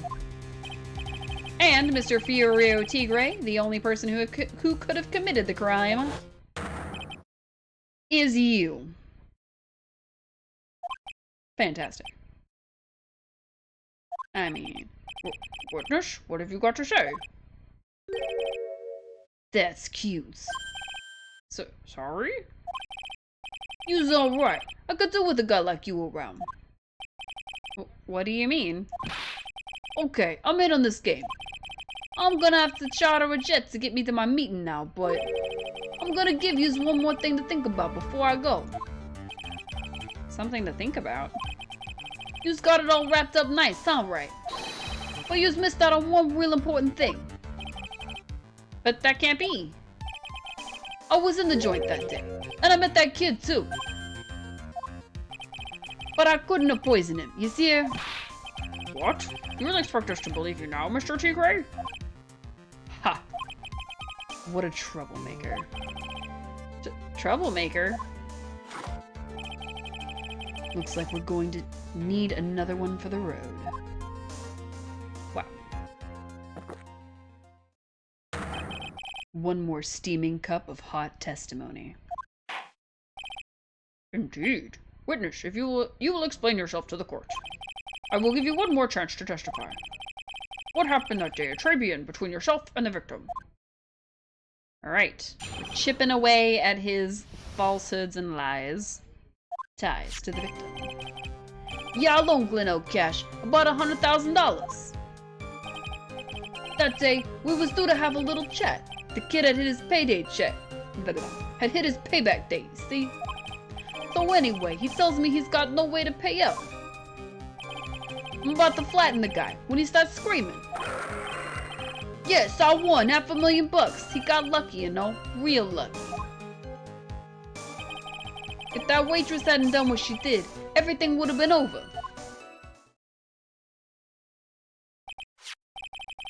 Now, I see the principal amount you loaned to Mr. Oak was $50,000. Yeah, well, you've got the VIG to take into account. Interest builds up fast, you know. That's faster than fast. $100,000 is twice his principal. I'm kicking everything and stomping on things. I'm sorry. And the repayment deadline was December 3rd, the day of the incident in question. Yeah, he was one lucky kid. He got that $500,000 just in time. So I ain't have no reason to kill the kid. And if I ain't got no motive, you ain't got no case. His motive? He has to have one, but what is it? I don't know. We gotta find out. We gotta figure it out. Alright. Alright. Loan him cash that day. He's due to have a payday. Blah, blah, blah. He's got no way to pay up. Alright. How about he's got no way to pay? How much did he have left on his debt? Use one of the round figures, about $100,000. That's the whole amount. We're talking about a guy who had 58 cents in his wallet. What? You telling me he wasn't even gonna pay for the coffee? He certainly seems to have been a brave man, Mr. L. That guy was smooth, I tell you. Real smooth. We'll have your money in less than 5 minutes. That's what he says to me. The guy then calls me to the Tender Tiger. Tender Tiger. He was skating on thin ice with me. Interesting. I'm about to flatten the guy when he starts screaming. Was that because he... The guy won the lottery. Was his last chance at a big win. And you can confirm that this is the ticket in question? That's it. The Millionaire Radio Show starts at 1:30 p.m. and runs for 10 minutes. That fixes the time you two met with some accuracy. And the whole scene was acted out again 30 minutes later. Also that Mr. Kudo would see it. I can still see the kid's face now. I ain't ever gonna forget it. Was there anyone else in the restaurant at the time? I don't remember. If there was no one there, I'll wear that ridiculous tiger shirt for a month. Mr. Armstrong, Maggie, and if I'm right, Viola Cadaverini were all there at the time. So the victim had the intention to repay you from his lottery winnings from the beginning? Seems that way to me. But you wouldn't normally expect to win the lottery, would you? Ha. The undying belief that your next roll will end the worst losing streak you've ever had. That's what defines a true gambler. It makes it sound so cool. Don't be tempted, Nick. You haven't got the willpower for it. All I know is the kid took a shot and he got lucky in the end. So what was he gonna do if he had lost? The waitress, you mean... The girl with the glasses in the defendant's chair, who else could I mean? If she hadn't gotten in the way, things would have been bada bing bada boom, over and done with. Maybe I should push a little on this. That's how things would have been, I guess. What do you mean, how things would have been over and done with? Are yous all there or what? I'm talking about the cash. I was there to get my $100,000 back. That's all. I'm a businessman. It was all coming together before that waitress got in the way. As far as I can tell from the witness's testimony, other than recouping his loan, Mr. Tigray had no motive for killing the victim. Witness, you will amend your testimony to reflect what you just said. Tiger's motive, huh? Press. Are you saying you had no other motives that day? Yes, so what? Then why didn't you take the lottery ticket when you left? Why do you think? Because of Four Eyes over there. Because of Maggie? How about you go ask Four Eyes about that $500,000 ticket? She wanted it so bad. She poisoned Mr. Elk's coffee. You didn't say mister. A likely theory. Your word hasn't held water lately, Mr. Tigray. Let's not forget, this witness was actually at the scene, Trite. The law don't exactly agree with some of the deals I sent down. I couldn't be there when the cops showed up, so I split. I see. Your Honor. The witness's last few statements are worth a good 2 cups of coffee. Well, Mr. Wright, are you happy with the testimony, or would you like it amended?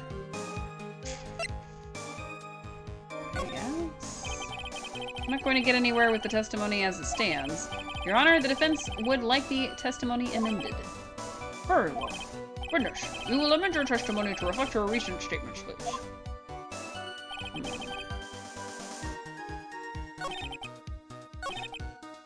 Alright, so, thanks to what she did, my business with that kid was over. Or, you know what, let's just start at the top. Did he have any way of paying the loan back? Oh. The fool was a gambler. He said he couldn't give it up till he landed a big win. So I agreed to help him. Help him? You? I kept hitting him with ideas for ways he could get a big win. But the guy kept losing. So you were helping him for his sake, or yours? Went through compromise. You help me, I help you. What's the difference, huh? I don't believe this. Nick, would anyone ever really loan money to someone they thought was unreliable? Like, for example, if it were you, I'd only loan you $5 max. Thanks a lot, Maya. That's so rude. I'd only loan you $5 max.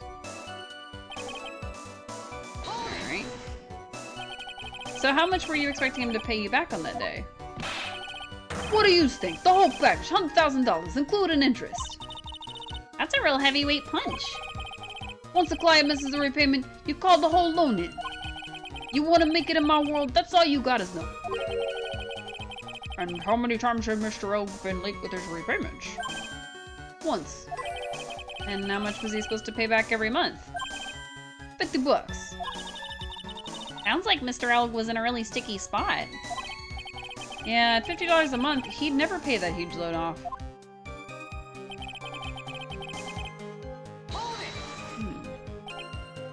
much did he have left over? 100,000, that's the whole amount. He wasn't gonna pay for the coffee. They're screaming.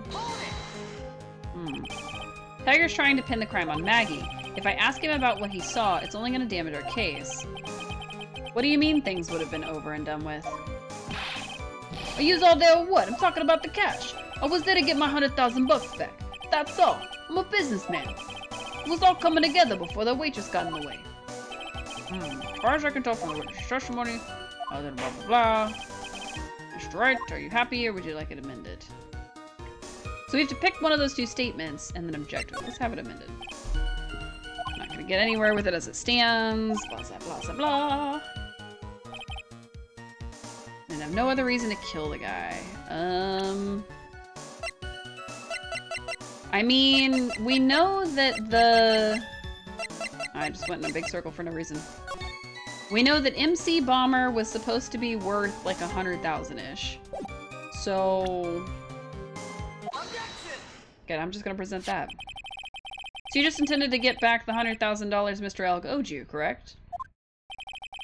I'll loan the guy the cash, so that's my rights. Oh, the music stopped, so I think I'm on the right track. Unfortunately for Mr. Elk, I don't believe the $100,000 is what you were really after. Objection! What are you getting at, Trite? What else would a moneylender be after other than money? Oh, the moneylender was after money. But money in a totally different league. The kind of money that a single disc like this would fetch. Oh. What is that? A computer virus, Your Honor. A virus called MC Bomber. A computer virus? What does one of those do? A computer virus is a program that wreaks havoc on the insides of a computer. A computer? What does one of those do? Your Honor, please. Guess the beard isn't the only part of his honor that is from the Stone Age. I'll explain it to you later, Your Honor. Right now, this is the important point.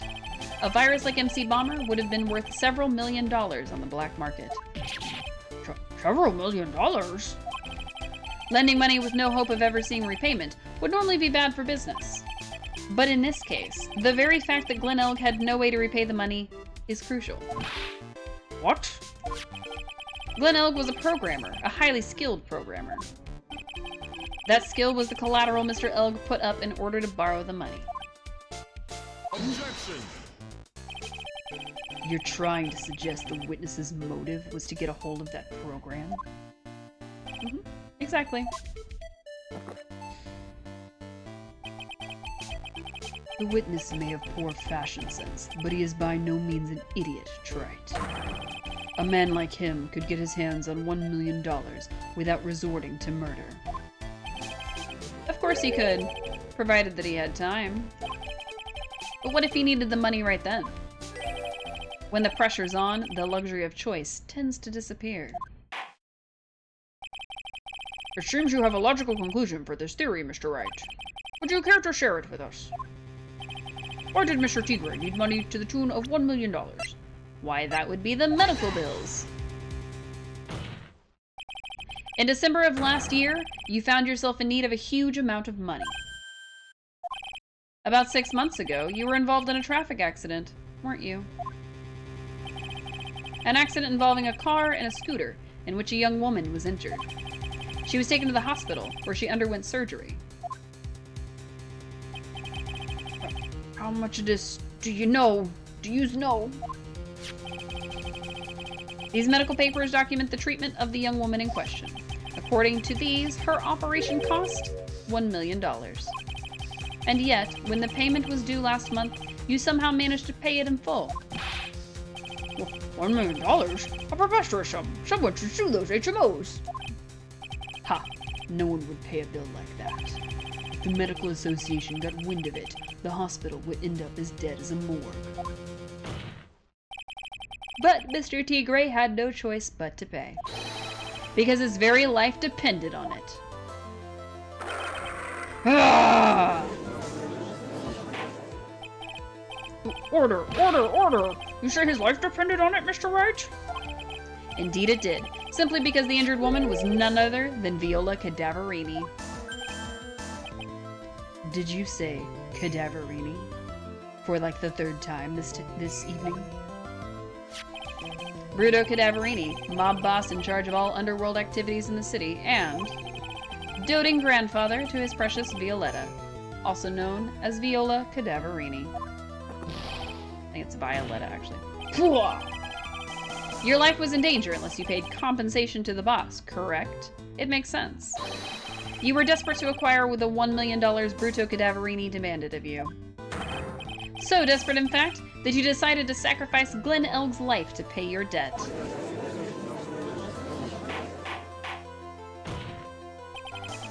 On the day of the murder, Mr. Tigre's sole intention was to get his hands on this CD. Glen Elg had no way of paying back the $100,000, and Mr. Tigre knew it. But then a miracle happened. The kind that Mr. Tigre would prefer to say never happened, but he can't, and neither can I. The lottery win? Exactly. At the 11th hour, Mr. Elg won $500,000 on the lottery, which left Mr. Tigre with no way of getting his hands on the all-important CD. At least, no legitimate way.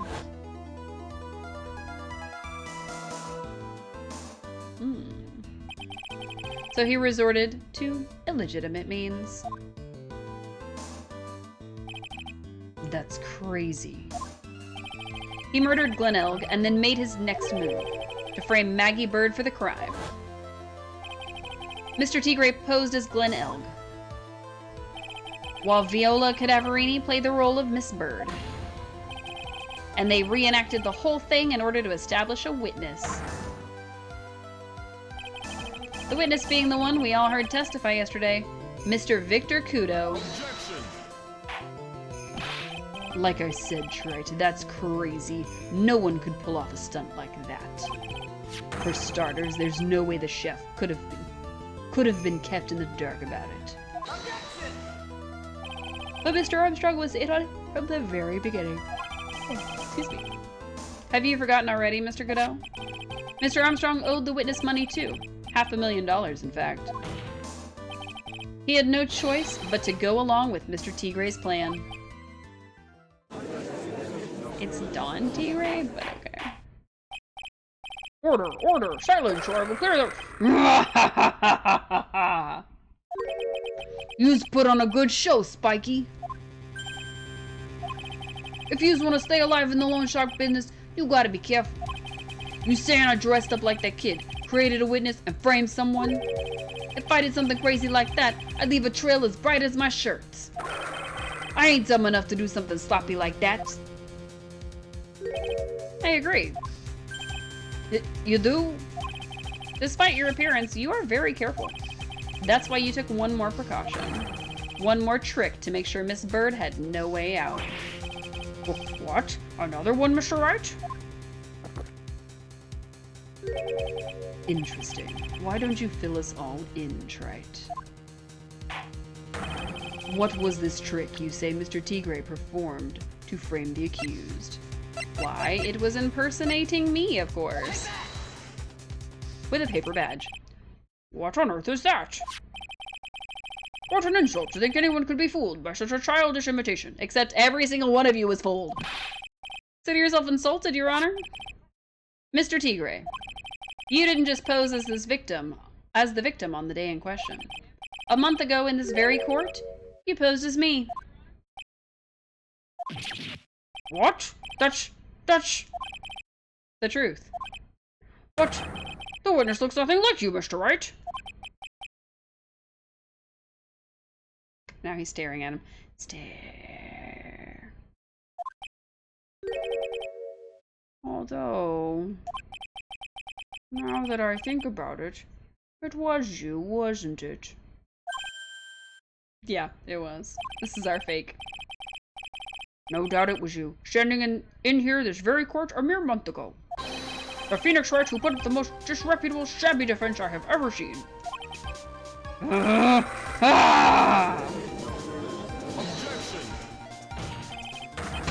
Can you prove that, Gramps? Prove the attorney who represented the accused here a month ago was this man. Are you prepared to take the stand and testify that it was him? Well,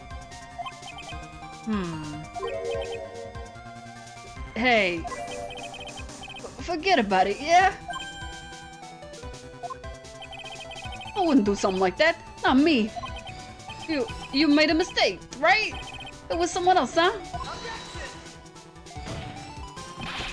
Have you no pride, sir?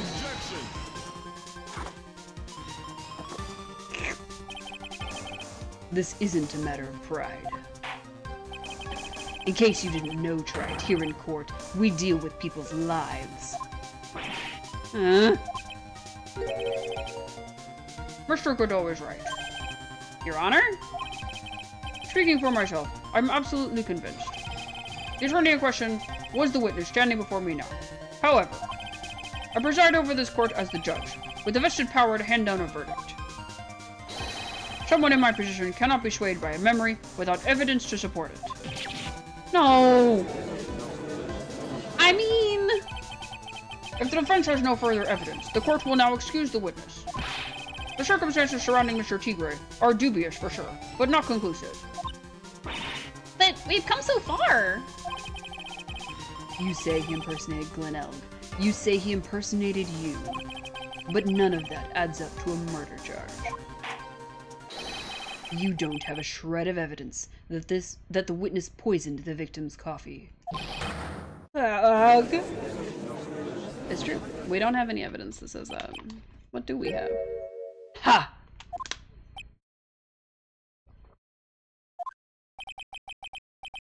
Sucks to be you, right? Don't mess with the tiger, or you're gonna get mauled. You've got that? All I managed to do here was chase him around a bit. I was so close to getting him to admit his own guilt. Ha! Looks like I won't be needing a refill. We've got to prove it was him. I just had one more piece of evidence. One more piece of evidence, and maybe I could get Maggie off the hook. This witness's cross-examination is over. You are free to go, Mr. Tigre. It's Don Tigre, but okay. Hold it. It's... Your Honor, sir. Wait! Detective! Detective Gumshoe! Sorry it took so long, pal. I staked everything on this. My badge, the works. So here it is. My heart's counting on this too. What is it, Detective? Isn't it obvious, pal? It's the final decisive piece of evidence. What? Well, we hope it is. Alright, we're hoping. Come on, Gummy, come through for me. Please come through for me, Gummy. Please let there be Don Tigre's fingerprints on the damn thing. Sorry it took so long, pal, but I finally got the results back from the lab. The results? About the prints, pal, from the medicine bottle. Please let this actually be worth something. Oh, so do you know who the prints belong to now? Do you think I'm some kind of hack detective? Of course I know. So tell us. They're the tigers, right? I knew it. You bet. Clear as crystal, all over the bottle. The Furio Tigre's paw prints, alright. That's great. We've got him now, Nick. It's not decisive, though. What's wrong with you? You've hardly said a word since Detective Gumshoe got here. He's laid everything on the line for this, Nick. I know. Look, I'm sorry. It's kind of hard to say, but... it really doesn't make any difference whose prints are on that bottle now. Oh, what? Why not? What we need to produce at this stage in the trial is irrefutable evidence that the tiger put poison in Glen Elg's coffee. He's already admitted that he met the victim. The fact that his prints are on this bottle, that really doesn't make any difference now. I knew it. Great. No matter how hard I try, I'm never of any use. Hey, don't be so hard on yourself. This was our last chance to help Maggie. And I've been working on some useless piece of evidence the whole time. It's alright. I'm a real loser. It's not breaking news to me, pal. Detective Gumshoe? I forgot her voice. Detective Gumshoe? Maggie! You been working on something for me? Sorry I let you down, Maggie. I know you didn't do it.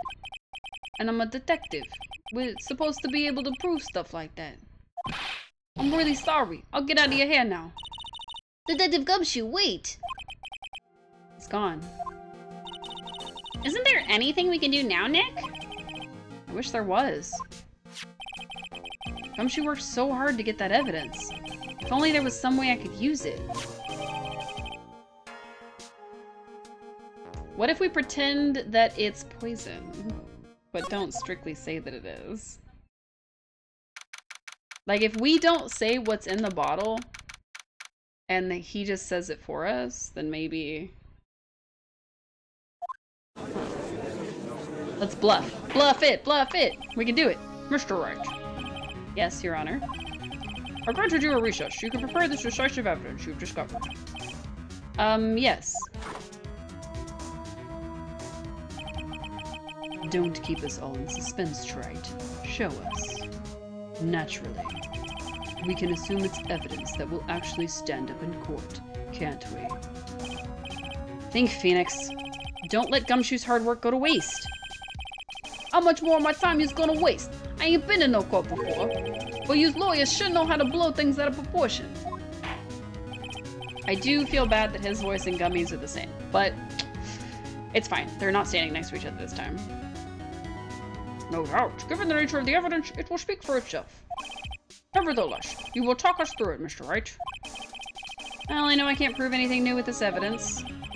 I'm really backed into a corner here, but maybe if he thinks he's got me beat, he'll let his guard down a bit. Don't keep us waiting any longer, Mr. Wright. Present this final decisive piece of evidence to the court.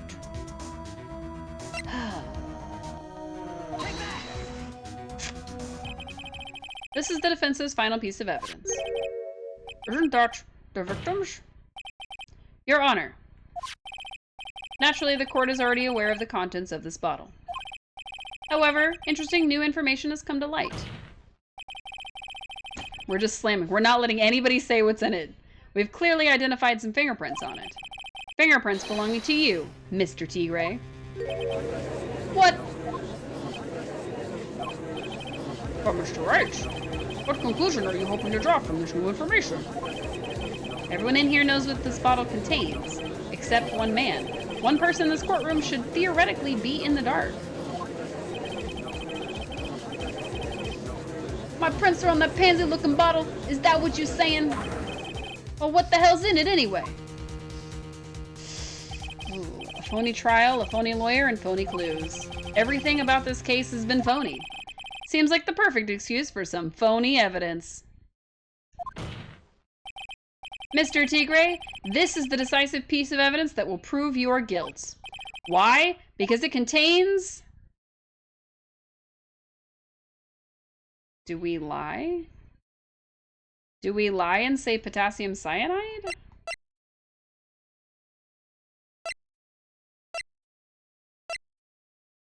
Do we lie? Can I need to save. I need to save before I decide to lie. I don't know if I should lie because, like, if we lie, maybe, just maybe, it'll work out. But if we tell the truth, obviously, like, that's game over. It's not going to prove anything, blah, blah, blah.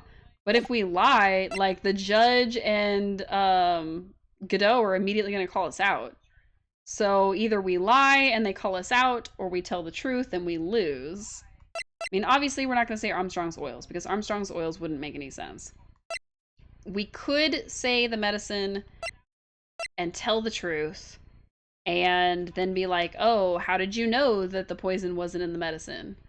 Or we could lie and say that it's the poison, and then kind of trick him into being like, that's not the bottle the poison was in, and we'd be like, how do you know that? So I guess if we If we lie, he's more likely to out himself, is the thing. Because if we don't, I don't know. I'm kind of debating on telling the truth and being like, oh, the poison was in the ear medicine. We all know that. But I'm kind of also debating just saying, oh, it's the poison, and seeing if he'll be like, no, you're wrong. It was in this other bottle. Yes. All right, we're gonna lie. This bottle contains potassium cyanide. Potassium cyanide? The poison used to murder Mr. Elg, Your Honor. The victim's killer used this very bottle. And on this bottle, Mr. Tigre, we found your fingerprints. Well, how do you explain that? Ha ha ha ha ha! You'd make a good clown, you know that? What? You ain't never gonna get this to stick. You're just making me laugh now. You think a cheap bluff like that's gonna fool the tiger? I messed up his accent. A bluff? I can see straight through you, Phoenix, right? That ain't the bottle with the cyanide in it. No, this is the bottle we found traces of the poison in. Don't mess with the tiger or you're gonna get ripped to shreds. The cyanide bottle was brown, and it was made of glass. So he outed himself. That cheap piece of trash don't look nothing like it. But he wasn't here, so he shouldn't know that. I mean, theoretically, he would have known that because it was in the first trial, but he shouldn't know that, is the thing. If he is not the fake me and the fake everything else, the killer and all that, then he would not know that information. Got him. At last. What? Why's everyone gone quiet? I said that bottle. Is this the bottle you're referring to? Yeah, that's it. That's the bottle the cyanide was in. But yous ain't gonna find my prints on that bottle. Don't let that cozy looking suit fool you people. That lawyer's just playing games. Tell him, Mr. Prosecutor. Tell that guy where to go. You still haven't figured it out. Don't you realize what you just said? What I said? What did I just say? You were summoned to this court for the first time earlier today. If you really had nothing to do with the murder, you shouldn't have known all the little details. For instance, you shouldn't have known what kind of bottle the potassium cyanide was in. He probably gurgled a little differently than that, but you know. But just now, you slipped up in front of every single person in this courtroom. You described the exact bottle used by the killer to hold the poison. Yous don't know who you messing with? I'm the tiger. I control millions of dollars on the black market. Yous think I'm gonna let some jumped up suit get the better of me? Sure, the last piece of evidence was phony. But that's just what you deserve. The phony trial with a phony lawyer. It was all played out by you, the biggest phony of all.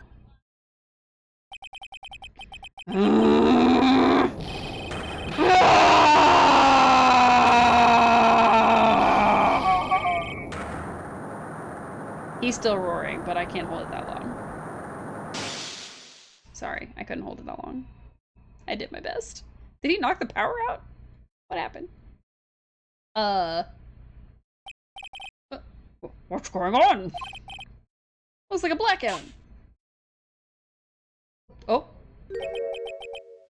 Well done, Trite.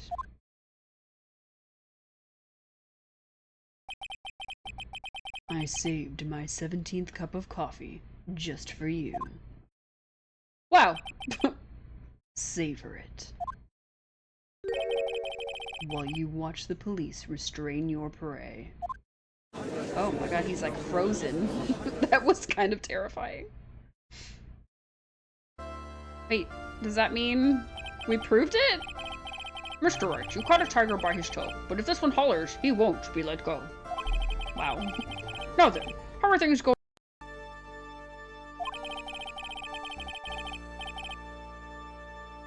Your Honor. Fortunately for us, we managed to rectify a very grave error. Miss Bird was found guilty in the absence of a genuine defense attorney.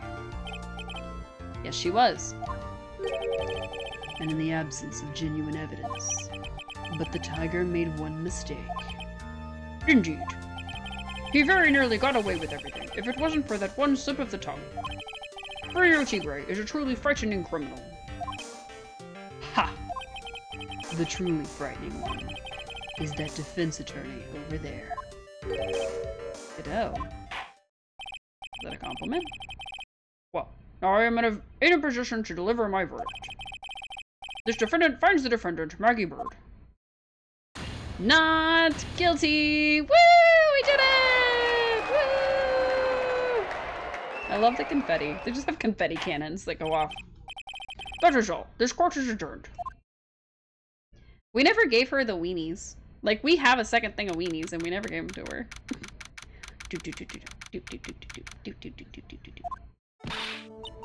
Mr. Wright, I'm at a loss for words. Thank you, sir. Congratulations, Maggie. I was so mad when Mr. Wright landed me in all that trouble months ago. But now I feel like I can forgive him. Hey, that wasn't me, Maggie. That was the tiger. Look, Nick, in the doorway. It's Gummy! Detective Gumshoe! Oh, guess I'll be heading off then. See you around, pal. But wait! Dot, dot, dot, dot, dot, dot, dot. Detective Gumshoe. Oh yeah, congratulations, Maggie. Thanks. Anything else, Gummy? Anything else, Maggie? I knew you were innocent all along. Why didn't you say that in your testimony then? Huh? Oh, well,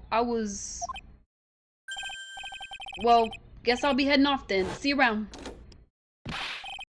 Wait up, detective! He just ran off! Maggie, why are you being so hard on him? He busted his butt for you. It's thanks to him that we got the medication bottle. That wasn't even of any use. But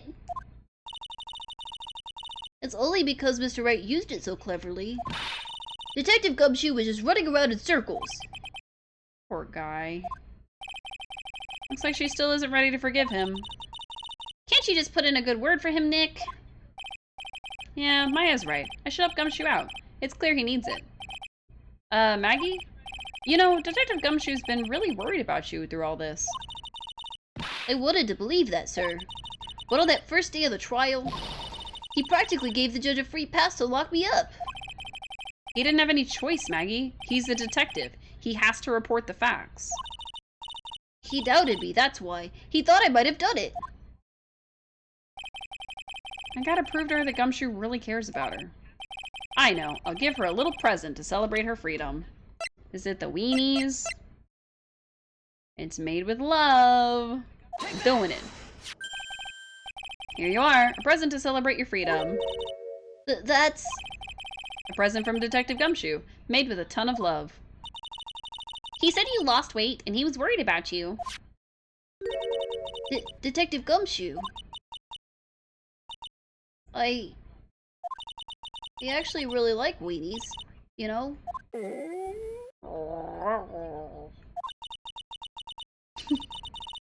Did you guys hear that? I'm pretty hungry myself, you know. Yeah, the trial dragged on a bit today, didn't it? Is it okay if I eat this now? She's starving. She's crying. She's so happy. So, how is it, Maggie? It's really good. It's just weenies and rice. Wow, she can taste the love. Love is the best seasoning. So the case of the phony versus genuine comes to an end. The false allegations surrounding Maggie have all been cleared up. And who knows, maybe a whole new chapter of her life is about to start. Hopefully. She keeps being very unlucky. Aww. Recipe for Turnabout? The end. Dun, dun, dun, dun, dun, dun. All right. A brand new episode has been added. Turnabout Beginnings. Ugh. Save your progress up to this point. Alright, well, as much as I would be tempted to start the next part... Oops, I just saved over my number 3. Whoops. Oh well, it's fine. It's fine. We'll just save over this one. Oh wait, I was doing it on these two. I forgot. Anywho, so that's gonna do it for me today. I'm very tempted to start the next one, but that one is a very long case, and I did kind of promise you guys that I was gonna have a new cosplay ready in time for that one, and I didn't. I still don't have it anywhere close to ready. I still haven't bought the fabric. I keep forgetting that I'm supposed to do that. I haven't even opened the pattern yet. I keep putting it off, and I really need to get to that, or I'll never have this cosplay finished. So, yeah, that was the third case of the third game in the first trilogy. The next one is my favorite case of all of the Phoenix Wright lore ever. I'm really looking forward to playing it, but I'm really kind of nervous about how long it's going to take and how I'm going to do all the voices, because I know there's a lot of characters in that one. And then, of course, like I said, I promised you guys a new cosplay for it, and I just never actually made it. So I really, really need to work on that. As much as I would like to say, oh, well, we'll take a break between this and this, I think it'd be better to just go ahead and continue with Phoenix Wright, and just keep playing it on Mondays like we have been. And hopefully before the case is over, I will finish that cosplay and actually hold up my end of that bargain. So thank you everybody so much for tuning in. I hope you have a restful, relaxing rest of your evening. I hope you get a snack if you need it, and I hope you remember to hydrate, because it is good for your brain and your body. I will be back tomorrow with some more wildflowers. We are still on that whole train trying to finish the achievements that we're running. I really, really hope that we're able to get the bouquet so that we can get Damon to marry us, and then all we have left is to marry Yuri, and then we will be fully done with our Marry Everyone achievement run. And then maybe we'll start a new game after that. That'll be a lot of fun, hopefully. And then, of course, we'll be back Thursday with some more of our new game, Coral Island. So hopefully I can not mess up my schedule any more than I have so far. Like I said, I did end up playing Palia yesterday on Monday, which is our normal Monday mystery day. So now I played this today. So I'm going to try to stay on my schedule so that you guys know what to expect and know what kind of games are coming out on which day. So, anywho. That was a lot of fun. I really enjoyed doing that case, and I really enjoyed Furio Tigre, even though he and Gummy had the same voice for a little bit there. And honestly, I liked Maggie's voice. I liked using the Asui voice. I thought that was a lot of fun. But I didn't realize until literally this stream that that's the voice that I was trying to copy. So, oops.